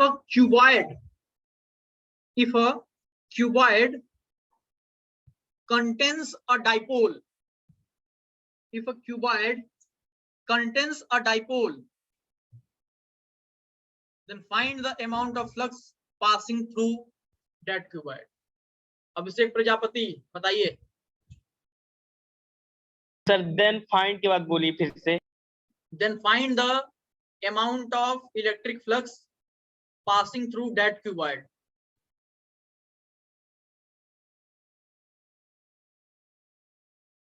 बताइए कितना फ्लक्स पास करेगा आपसे, अगर कोई डाइपोल उसके अंदर रख दिया गया है।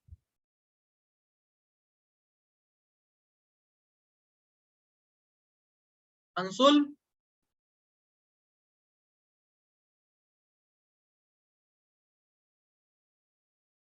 दीपक,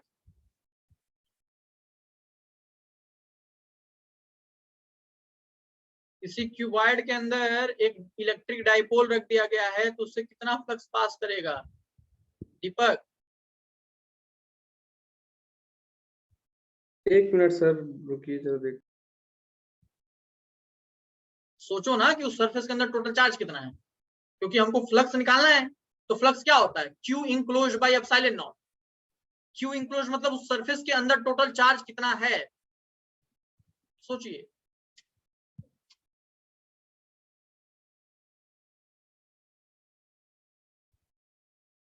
शिवेंद्र पांडे,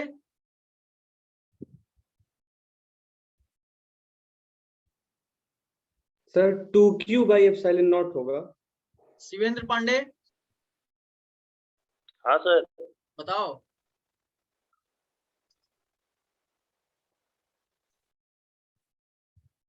राहुल, आवाज आ रही है क्या?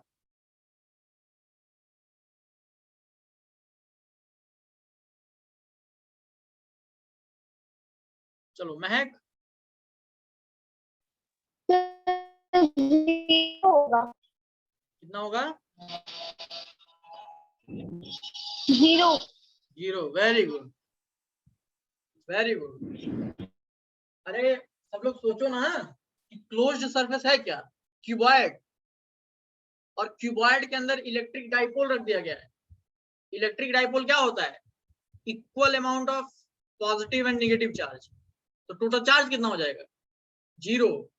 तो जब टोटल चार्ज 0 तो फ्लक्स क्या हो जाएगा? Q enclosed by epsilon not. Q enclosed 0 हो जाएगा, वो टोटल होता है ना उस क्लोज सरफेस के अंदर। अरे यार, ये मान लो ये क्यूबॉइड है, ऐसा हमने क्यूबॉइड बनाया, इसके अंदर एक डाइपोल रख दिया गया -Q और +Q। तो जैसे आप यहां देख पा रहे होगे कि सरफेस के अंदर जो चार्जेस थे ये थे, ये थे, ये थे। तो टोटल फ्लक्स हमने निकाला तो चार्जेस को ऐड कर दिया और divided by epsilon not. Charge का अमाउंट है, अगर पॉजिटिव चार्ज है नेगेटिव चार्ज है तो कुल देखना पड़ेगा ना आपको कि प्लस है कि माइनस है। तो यहाँ पे इसके अंदर टोटल चार्ज कितना है, क्यू इंक्लोज कितना है, Q plus of minus Q, ये खत्म हो गया, जीरो हो गया। तो फ्लक्स जो होता है Q enclose by epsilon not, Q enclose की वैल्यू कितनी है, 0/एप्सिलॉन नॉट यानी कि 0। समझ में आया अभिषेक, अभी समझ में आया क्या? हाँ सर। तो क्यों ये सोच नहीं पा रहे थे डाइपोल में इक्वल अमाउंट ऑफ चार्ज? दिमाग ही नहीं काम किया, नहीं सर सोच पाए। चलो तो ठीक है, अच्छा ये समझ में आ गया, नोट कर लिया सब लोग। तो यहाँ पे हमने फ्लक्स देख लिया कि कैसे क्या करना है, और हमने गॉस लॉ को समझ लिया कि गॉस लॉ यही होता है, फ्लक्स का अमाउंट ही गॉस ने दिया था। ठीक है, गॉस ने क्या दिया था, फ्लक्स का अमाउंट ही दिया, ये हमने पहले ही निकाल रखा है, और इसकी मदद से उन्होंने Q/एप्सिलॉन नॉट प्रूफ कर दिया। तो आपको फ्लक्स पूछे तो देखिए कि सरफेस के अंदर नेट कोई चार्ज है या नहीं। अगर चार्ज दिया हुआ है बहुत आसानी से हम ये चीज निकाल सकते हैं, और चार्ज नहीं दिया हुआ है तो आपको इस चीज का यूज करना पड़ेगा। ठीक, तो इसका भी यूज हम करेंगे और इसका भी यूज हम करेंगे। तो अब जरा और बातें हम देखें कि आगे हमको क्या करना है। तो यहाँ पे समझना एक बात कि गॉस लॉ का एप्लीकेशन जब हम यूज करते हैं, एप्लीकेशंस जब गॉस लॉ के यूज होते हैं तो वहां पे हमको एक सरफेस बनाना होता है जिसको हम कहते हैं गॉसियन सरफेस। क्या कहते हैं, गॉसियन सरफेस। तो अलग अलग ऑब्जेक्ट के लिए अलग अलग गॉसियन सरफेस बनता है। तो वो गॉसियन सरफेस की लिस्ट में बना दे रहा हूं ताकि उन गॉसियन सरफेस का यूज जब पड़े तो आपके दिमाग में ये बात बिल्कुल ना आए कि सर आपने कैसे मान लिया। ठीक है, जैसे समझो मेरी बात, जो कॉमन जो जरूरत पड़ते हैं बस उन्हीं को बता रहा हूं। तो आपको यहाँ पे लिखना है गॉसियन सरफेस, गॉसियन सरफेस, और यहाँ पे लिखना है ऑब्जेक्ट।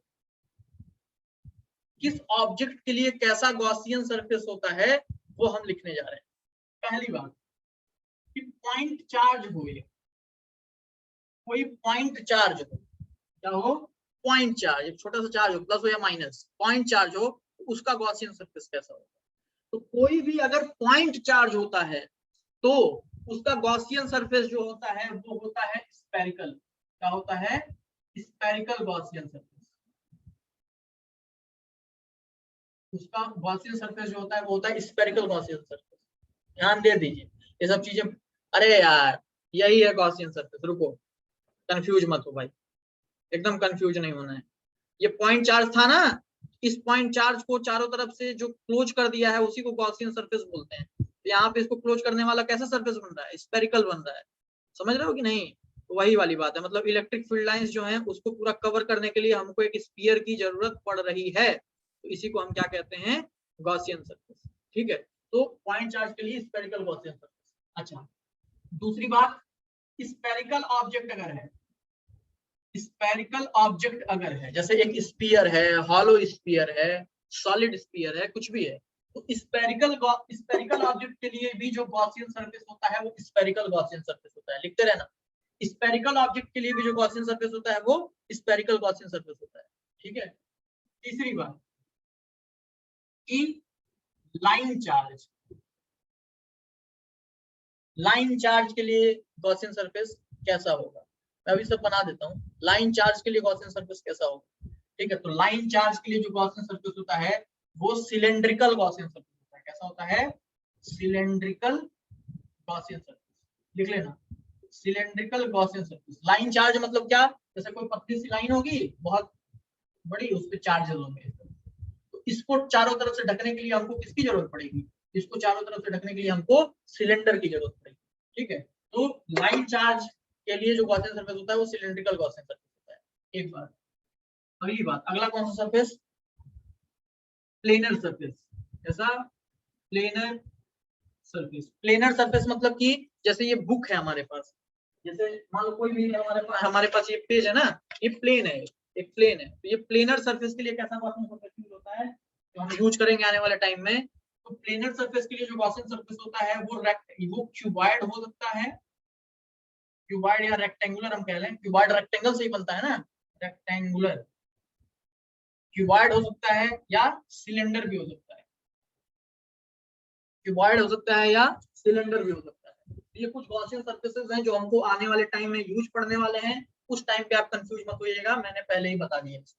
ठीक, तो पॉइंट चार्ज के लिए spherical Gaussian surface, spherical object के लिए spherical Gaussian surface, line charge के लिए cylindrical Gaussian surface, planar surface जैसे हमने रेक्टेंगुलर लैमिना ले लिया, इसको लिख सकते हो रेक्टेंगुलर लैमिना ले लिया हमने, तो रेक्टेंगुलर लैमिना जो होगा उसके लिए कौन सा गॉसियन सरफेस, क्यूबॉइडल या सिलिंड्रिकल गॉसियन सरफेस। इतनी बात क्लियर, ये चीजें आपको ध्यान देनी है। ठीक है, अब कुछ बातें और, एक और क्वेश्चन हम करते हैं। ठीक है, मिटा रहा हूं इसको।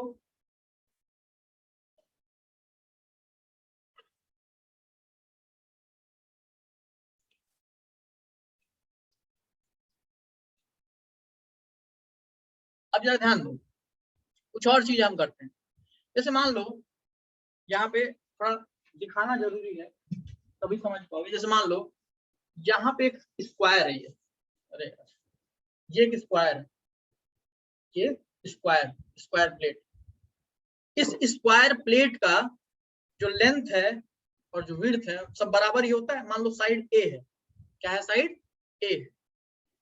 एक पॉइंट चार्ज हमने लिया, ये पॉइंट चार्ज बहुत छोटा सा, ये जो है इस स्क्वायर के सेंटर से a/2 दूरी पे रखा हुआ है। कहाँ रखा हुआ है, a/2 दूरी पे रखा हुआ है, मतलब इसके लेंथ के हाफ पे।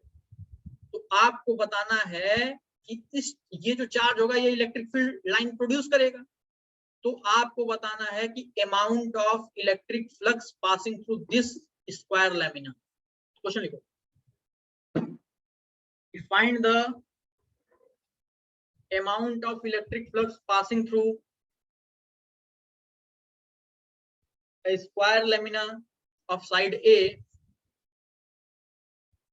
square lamina। सर धीमे धीमे बोलिए। अच्छा, find the amount of electric flux passing through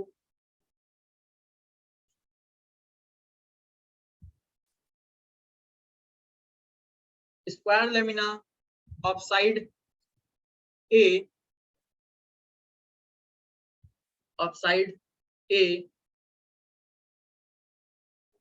comma, if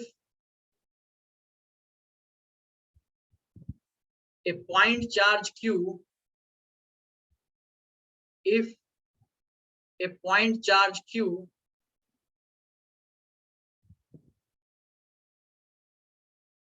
is placed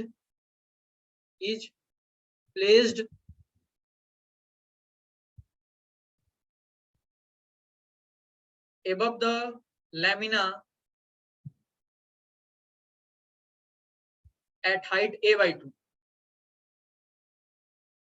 at height a/2 from the center, at height a/2 from the center। यहां बनाता हूं, ठीक है। देखो क्वेश्चन यही था कि कोई स्क्वायर लैमिना था जिसका साइड ए था, उसके सेंटर से a/2 हाइट पे कोई चार्ज q रख दिया गया। देखो ये 3D फिगर है, तुमको ये ना लगना चाहिए कि प्लेट के ऊपर ही रखा गया। ये हाइट है, हाइट। अब हाइट कैसे दिखाऊं, ठीक है।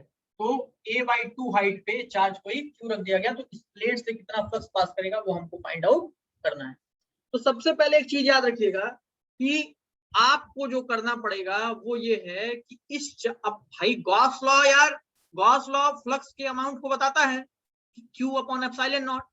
वो जो Q इंक्लोज है वो क्या है, किसी क्लोज्ड सरफेस में कितना चार्ज है वो चार्ज बताता है, वो अमाउंट होता है। तो क्या ये क्लोज्ड सरफेस है, एकदम नहीं है भाई। ये प्लेट कैसे क्लोज हो सकता है, तो इसको हमको एक इमेजिनरी क्लोज्ड सरफेस बनाना पड़ेगा।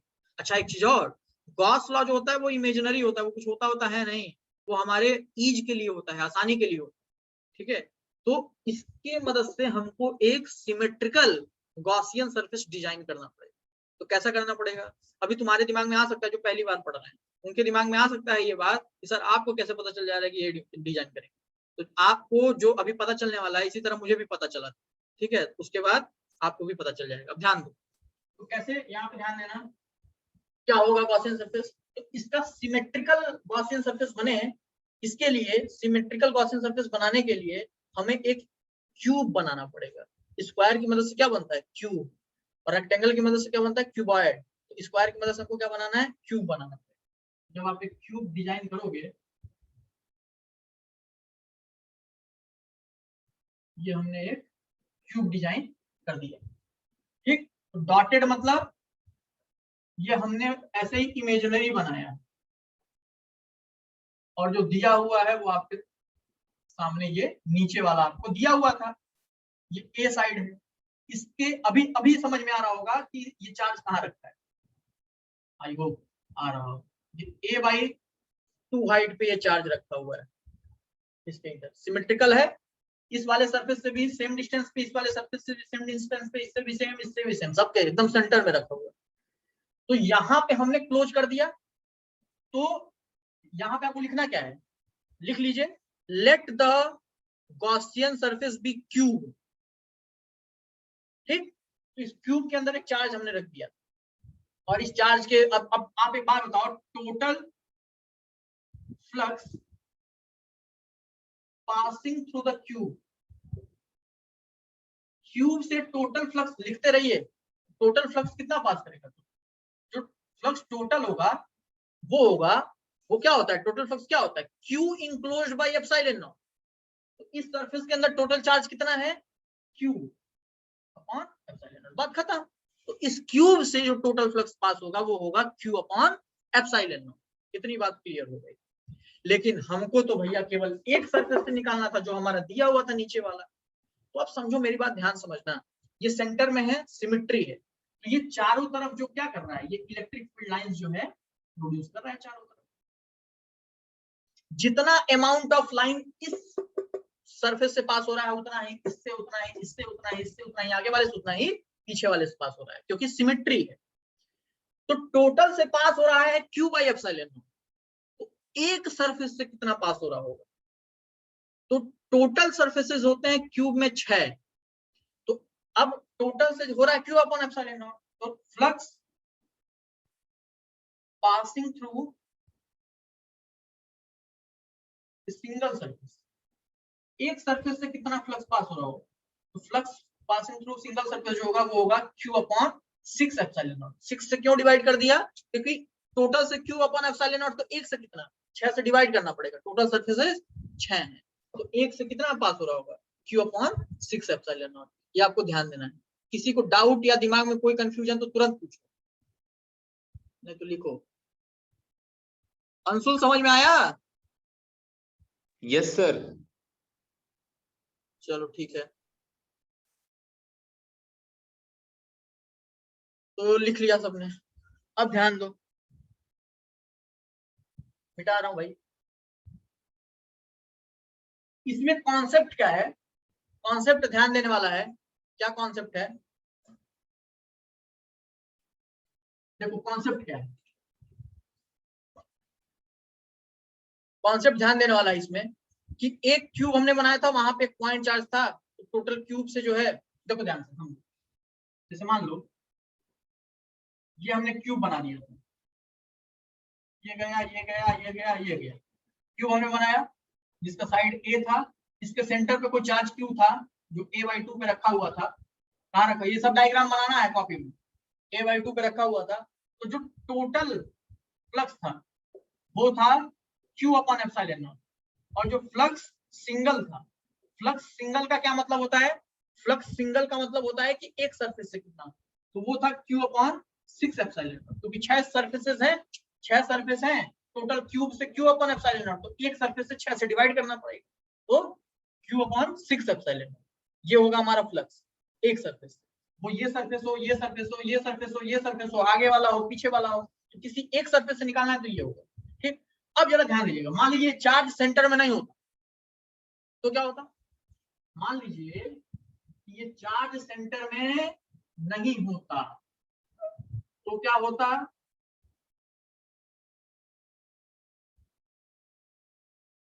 मान लो ये क्यूब है, क्यूब दिख रहा है। अगर ये चार्ज यहाँ है, साइड इसका ए था, चार्ज अभी जो है a/2 पे ना होके ये चला गया, एक काम करो, ये इसको हम थोड़ा नीचे रखते हैं, A/6 पे रख दिया या फिर A/4 पे रख दिया। चलो क्यू चार्ज को A/4 पे रख दिया, मतलब जो ये A/2 पे था अब हम इसको A/4 पे रख रहे हैं, मतलब बीच में नहीं है। अब क्या होगा, तो एक बात बताओ, ये चार्ज किसी क्लोज सरफेस में रखा हुआ है कि नहीं रखा हुआ है? रखा हुआ है। कौन से क्लोज सरफेस में रखा हुआ है? एक क्यूब में रखा हुआ है। तो इस क्यूब से टोटल फ्लक्स कितना पास करेगा भाई?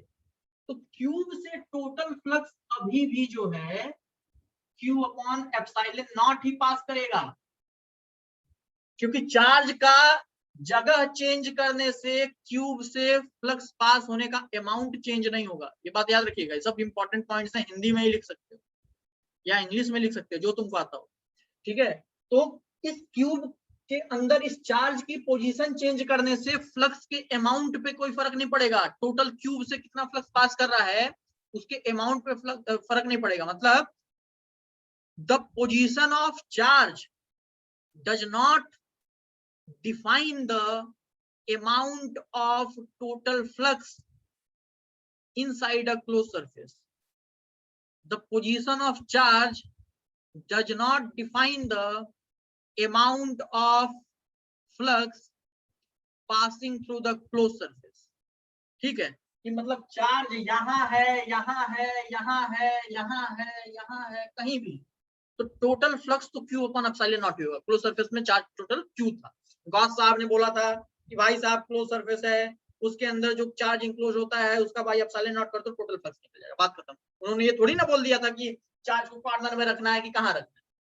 ठीक, ये बात क्लियर। लेकिन अंतर क्या आएगा? अंतर आएगा सिंगल सरफेस से फ्लक्स कितना पास हो रहा है। अगर सेंटर में था तो इक्वल अमाउंट में फ्लक्स पास होते थे, लेकिन अभी सेंटर में नहीं है।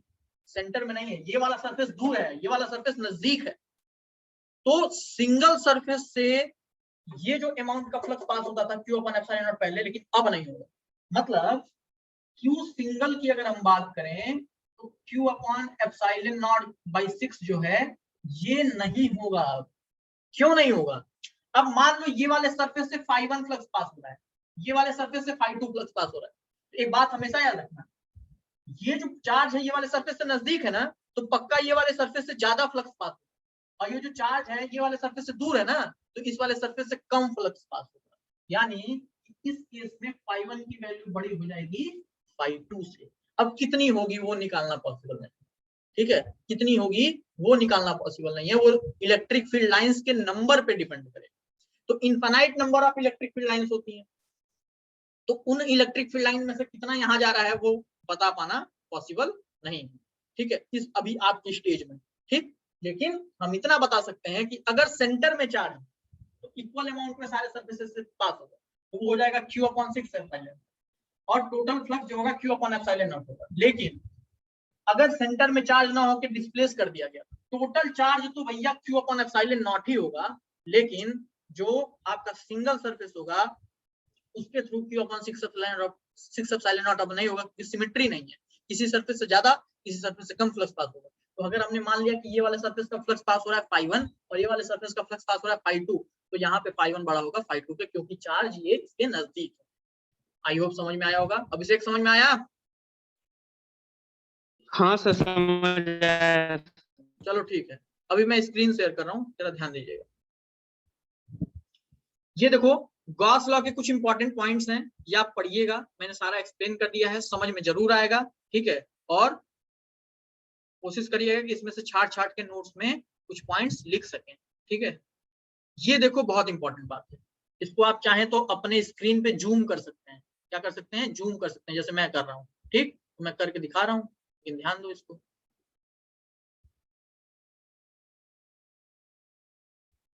देखो यहाँ पे हमको क्या देखना है कि the electric field on the surface of boxes contains, देखो ये अलग अलग बॉक्सेस दिख रहे हैं, इन बॉक्सेस के अंदर, अंशुल मत करो कुछ, इन बॉक्सेस के अंदर चार्जेस रखे हुए हैं। तो चार्जेस जो हैं वो जो रखे हुए हैं उनसे कितना फ्लक्स पास होगा वो जरा ध्यान देना। पहला जो हमको बॉक्स दिख रहा है इसमें a single positive point charge, तो सिंगल पॉजिटिव पॉइंट चार्ज है। आउटवर्ड अब क्या है, positive charge inside box, outward flux. तो जो पॉजिटिव चार्ज होता है वो आउटवर्ड फ्लक्स निकालता है। आप खुद बता सकते हो कि positive charge electric field line कैसा आउटवर्ड निकालता है, तो फ्लक्स भी क्या होगा आउटवर्ड।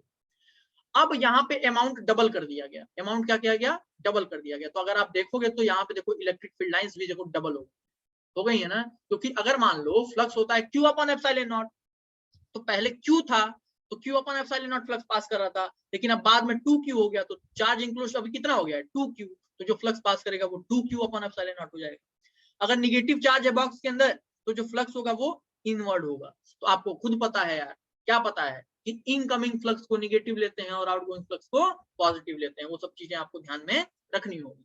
यही चार्ज का अमाउंट अगर डबल कर गया तो देखो यहाँ पे लाइंस भी क्या हो गई हैं डबल हो गई, ठीक है। तो यहाँ पे भी जो फ्लक्स होगा वो हो जाएगा 2Q upon epsilon not amount flow. अगला हम देखते हैं, यहाँ पे आप देखो, यहाँ पे एक चीज समझना है कि three cases in which there is zero net charge inside a box and no electric flux through the surface of box। कह रहा है कि 3 तरह के यहाँ पे सर्फेसेस बनाए गए हैं, ठीक है, क्लोज सर्फेसेस, और इन क्लोज सर्फेसेस से जो फ्लक्स पास कर रहा है वो जीरो क्या है जीरो है, ठीक है। तो यहाँ पे फ्लक्स पास कर रहा है जीरो है, ये आप कैसे पता करोगे, जैसे देखो ये E बराबर जीरो इलेक्ट्रिक फील्ड को रिप्रेजेंट कर रहा है कि इलेक्ट्रिक फील्ड भी यहाँ जीरो है। क्यों इलेक्ट्रिक फील्ड जीरो है, क्योंकि यहाँ कोई चार्ज ही नहीं है, चार्ज नहीं होगा तो इलेक्ट्रिक फील्ड आएगा कहाँ से, प्रोड्यूस कौन करेगा आखिर। तो जब यहाँ पे चार्ज ही नहीं है तो इलेक्ट्रिक फील्ड जीरो होगा ही, एक बात। दूसरी बात कि जब इलेक्ट्रिक फील्ड जीरो होगा तो इलेक्ट्रिक फ्लक्स कैसे होगा, क्योंकि इलेक्ट्रिक फ्लक्स होता क्या है, इलेक्ट्रिक फ्लक्स होता है number of electric field lines passing through a given cross section area. तो यहाँ पे एक गिवन क्रॉस सेक्शन एरिया में इलेक्ट्रिक फील्ड लाइंस है ही नहीं, तो फ्लक्स कोई पास होगा क्या। तो no charge inside the box zero flux, मतलब कि अगर चार्ज नहीं रहता है बॉक्स के अंदर तो फ्लक्स क्या होता है जीरो होता है। एक और बात आप ध्यान दीजिएगा, अगर मान लीजिए अंदर तो चार्ज नहीं है, एक और चीज आप समझिएगा, मान लो यहाँ पे एक चार्ज रख दिया जाता, यहाँ पे क्या किया जाता Q चार्ज रख दिया जाता, तो क्या यहाँ पे फ्लक्स पास करना शुरू हो जाता क्या, नहीं। अगर आप यहाँ पे आप फ्लक्स समझो, गॉस ने क्या कहा था कि फ्लक्स जो होना चाहिए क्लोज सरफेस के अंदर कोई चार्ज होना चाहिए, वही फ्लक्स प्रोड्यूस करेगा। और मैंने एक एग्जांपल भी लिया था कि कुछ चार्जेस अंदर थे कुछ चार्जेस बाहर थे, तो बाहर वाले चार्ज फ्लक्स में कंट्रीब्यूट नहीं कर रहे थे। तो आप अगर यहाँ देखोगे तो यहाँ पे बाहर वाला जो चार्ज है, अगर मान लो यहाँ पे एक चार्ज है, वो क्या करेगा, अब जरा ध्यान देना, यहाँ पे अंतर क्या आएगा, बाहर एक चार्ज है उसका अंतर क्या आएगा, इलेक्ट्रिक फील्ड अभी जीरो नहीं रहेगा, इलेक्ट्रिक फील्ड तो प्रोड्यूस होगी ही होगी इस पॉइंट पे, लेकिन जो नेट फ्लक्स होगा वो जीरो हो जाएगा। क्यों, क्योंकि जितना इलेक्ट्रिक फील्ड लाइन एंट्री लेगा उतना ही इलेक्ट्रिक फील्ड लाइन वापस निकल जाएगा। जैसे ये वाला एग्जांपल है, आप जो मैं यहाँ चार्ज ले रहा था, इसने क्या किया है, एक सरफेस चार्ज डेंसिटी बाहर ले लिया है। ये सरफेस चार्ज डेंसिटी मतलब कि सरफेस चार्ज डेंसिटी मतलब चार्ज ही आप समझो कि बाहर एक चार्ज रखा हुआ है, ये चार्ज इलेक्ट्रिक फील्ड प्रोड्यूस कर रहा है। देखो इलेक्ट्रिक फील्ड प्रोड्यूस कर रहा है, इलेक्ट्रिक फील्ड तो प्रोड्यूस करेगा ही, लेकिन यहाँ पे अगर आप देखोगे तो जितने नंबर ऑफ लाइंस एंट्री ले रही होंगी वो सब की सब निकल जाएंगी। तो no charge inside the box, मतलब बॉक्स के अंदर अभी भी कोई चार्ज नहीं है, यानी कि inward flux cancels outward flux, मतलब जो जितना फ्लक्स एंट्री लेगा उतना ही फ्लक्स बाहर निकल जाएगा और नेट फ्लक्स जो होगा वो जीरो हो जाएगा। ठीक, अब जरा एक चीज आप ये इस चीज को देख लो, यहाँ पे देखो बॉक्स के अंदर तो चार्जेस हैं, जो मैं अभी डाइपोल वाला कंडीशन किया था कि अगर एक क्यूबॉइड है उसके अंदर डाइपोल रख दिया गया, डाइपोल मतलब क्या कि प्लस चार्ज और माइनस चार्ज रख दिया गया, तो नेट चार्ज आप इस तरह से भी देख सकते हो कि नेट चार्ज जीरो हो चुका है, यानी कि क्यू इंक्लोज की वैल्यू जीरो है और फ्लक्स जीरो हो जाएगा। और एक और तरह से देख सकते हो कि पॉजिटिव चार्ज जो है वो क्या करेगा, वो यहाँ पे इलेक्ट्रिक फील्ड जो है आउटवर्ड प्रोड्यूस करेगा और निगेटिव चार्ज जो है इलेक्ट्रिक फील्ड जो है इनवर्ड प्रोड्यूस करेगा। तो इनवर्ड फ्लक्स क्या होगा, आउटवर्ड फ्लक्स को कैंसिल आउट कर देगा। तो इसलिए अगर इक्वल अमाउंट ऑफ चार्जेस भी रहते हैं तो फ्लक्स क्या हो जाता है, जीरो हो जाता है। ये वाले केस में जरा मेरी बात ध्यान से समझिएगा, मैं आपकी जगह रहता तो थोड़ा मुझे कंफ्यूजन आ जाता कि सर ये इलेक्ट्रिक फील्ड इनसाइड आ रही है, यहाँ से निकल जा रही है, तो नेट फ्लक्स आपने क्या कहा कि जीरो हो रहा है, इनवर्ड फ्लक्स कैंसिल कर रहा है किसको, आउटवर्ड फ्लक्स को। अब जरा यहाँ आते हैं, थोड़ा सा कहाँ आते हैं, यहाँ पे, हाँ यहाँ पे आते हैं। सर यहाँ पे तो आपने लिख रखा है कि यहाँ भी देखिए, यहाँ पे भी देखिए इलेक्ट्रिक फील्ड आ रही है और यहाँ से इलेक्ट्रिक फील्ड निकल जा रही है, तो जितना आ रही है उतना निकल रही है, मतलब फ्लक्स जीरो होना चाहिए। आपने तो लिखा है pi R square, E pi R square, ऐसा क्यों, तो मैंने एक्सप्लेन किया है कि इनसाइड जो फ्लक्स आ रहा है उसकी वैल्यू होगी minus E pi R square, इसलिए कह रहा था मैं, बार बार लिख लीजिएगा इसको कि minus E pi R square होगा, और आउटवर्ड जो फ्लक्स है यानी कि आउटगोइंग फ्लक्स जो है वो है ई पाई आर स्क्वायर।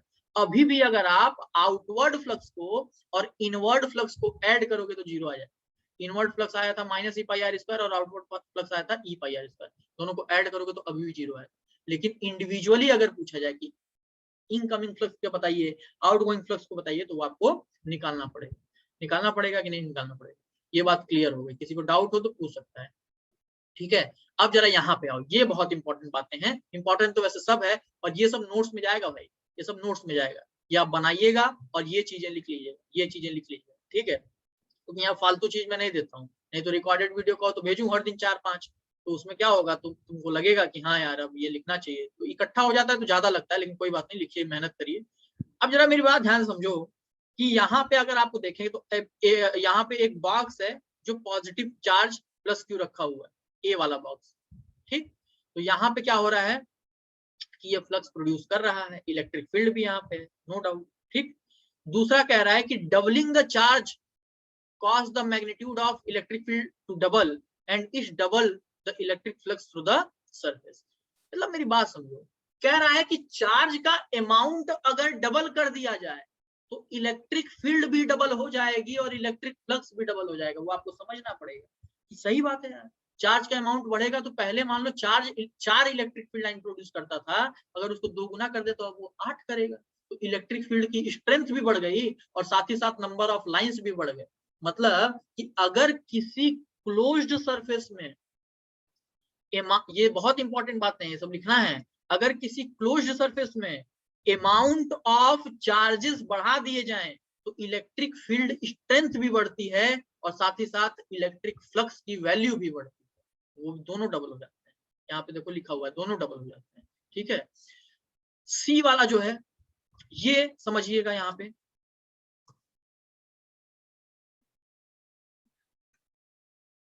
ये समझिएगा, यहाँ पे ये समझने वाली बात ये है कि doubling the box dimension does not change flux. एक बात बताओ, फ्लक्स प्रोड्यूस करता है चार्ज, अगर बॉक्स जो यहाँ पे था इस बॉक्स को हम 3 गुना 4 गुना 5 गुना कर दें तो फ्लक्स बढ़ जाएगा क्या?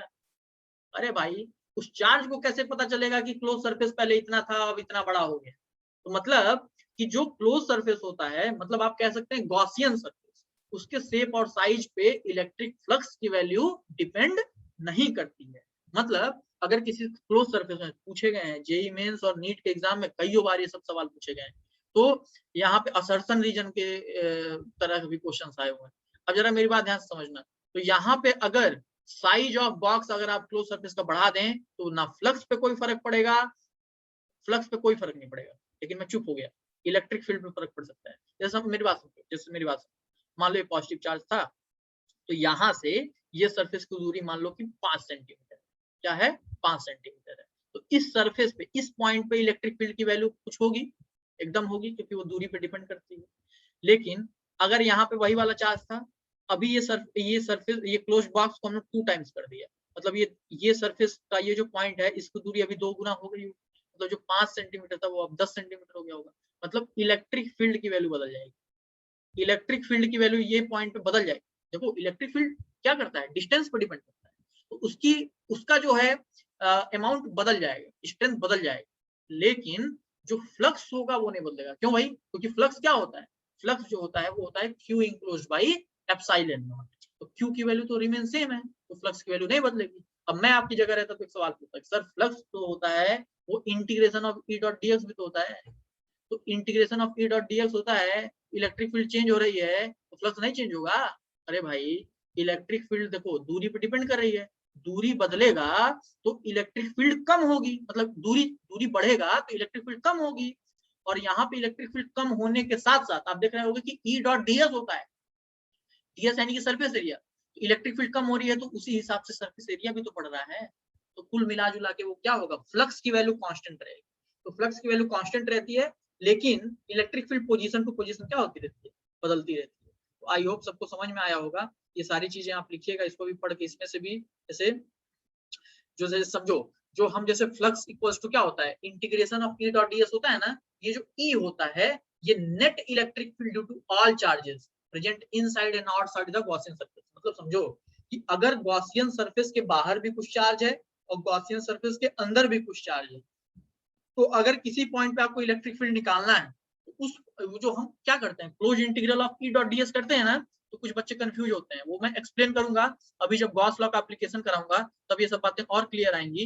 लेकिन अभी समझिए मेरी बात, एक चीज समझिए कि जो यहाँ पे इलेक्ट्रिक फील्ड होती है ई डॉट ds में, वो ई जो होता है ये टोटल इलेक्ट्रिक फील्ड होता है, नेट इलेक्ट्रिक फील्ड होता है, वो अंदर का चार्ज हो या बाहर का चार्ज हो। ये बात क्लियर होनी चाहिए कि इलेक्ट्रिक फील्ड जो होता है वो नेट इलेक्ट्रिक फील्ड होता है, वो अंदर का चार्ज हो या बाहर का चार्ज हो। लेकिन जो Q enclosed by epsilon not होता है, वो जो चार्ज होता है वो केवल और केवल कहाँ का होता है, सरफेस के अंदर का होता है। आई होप आप लोग बोल भी रहे होंगे, जहां बैठे हो ना, जब मैं बोला पूछा करूं तो बोला करो, भले ही माइक बंद है लेकिन बोला करो, क्लास की फीलिंग थोड़ी थोड़ी आती है। चलो ये सब पढ़ना, जैसे देखो यहाँ पे लिखा हुआ है कि net flux is contributed only by the charge inside, ये सब बातें बता चुका हूँ कि चार्ज इनसाइड जो होगा वही जो है फ्लक्स कंट्रीब्यूट करता है। अब देखो if we change the configuration by displacing the charge inside the Gaussian surface, electric field at any point may change, leaving the net flux passing through the Gaussian surface unchanged। जो अभी मैंने ये वाला बताया था कॉन्सेप्ट कि किसी भी बॉक्स के अंदर चार्जेस की पोजीशन आप चेंज करते हैं तो भाई इलेक्ट्रिक फील्ड तो पोजीशन टू पोजीशन वेरी करेगी, लेकिन फ्लक्स में कोई चेंज नहीं आएगा। वही वाली चीजें लिखी हुई है तो पढ़िएगा और लिखिएगा, ठीक है। तो ये आज का ऐसा था। एक क्वेश्चन जाते जाते मैं आपको होमवर्क के तौर पे दूंगा और वो क्वेश्चन आप जो है करके ले आओगे।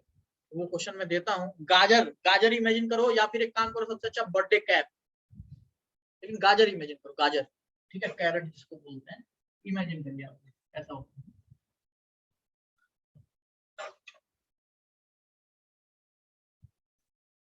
ठीक, मैं बना रहा हूँ गाजर, कर लिया गाजर इमेजिन। अब से आवाज आ रही है क्या? हाँ सर। चलो गाजर इमेजिन किए, ये गाजर है, ठीक,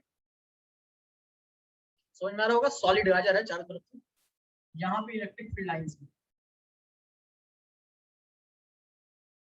ठीक है। इसका रेडियस आपको दे रखा है r रेडियस और ये हाइट दे रखा है h फीट, ठीक है। ये गाजर, ये इलेक्ट्रिक फील्ड है E, ये इलेक्ट्रिक फील्ड है E और ये गाजर। आपको बताना ये है, मेरे पास गाजर अभी है नहीं यहाँ पे, नहीं तो मैं दिखाता, समझ लो गाजर, ठीक है। यहाँ से इलेक्ट्रिक फील्ड लाइंस जा रही हैं, तो ये जो कर्व्ड सरफेस है, इनकमिंग फ्लक्स का आपको वैल्यू बताना है। Find the value of incoming flux through the curved surface। Curved surface से इनकमिंग फ्लक्स की वैल्यू आपको बतानी है,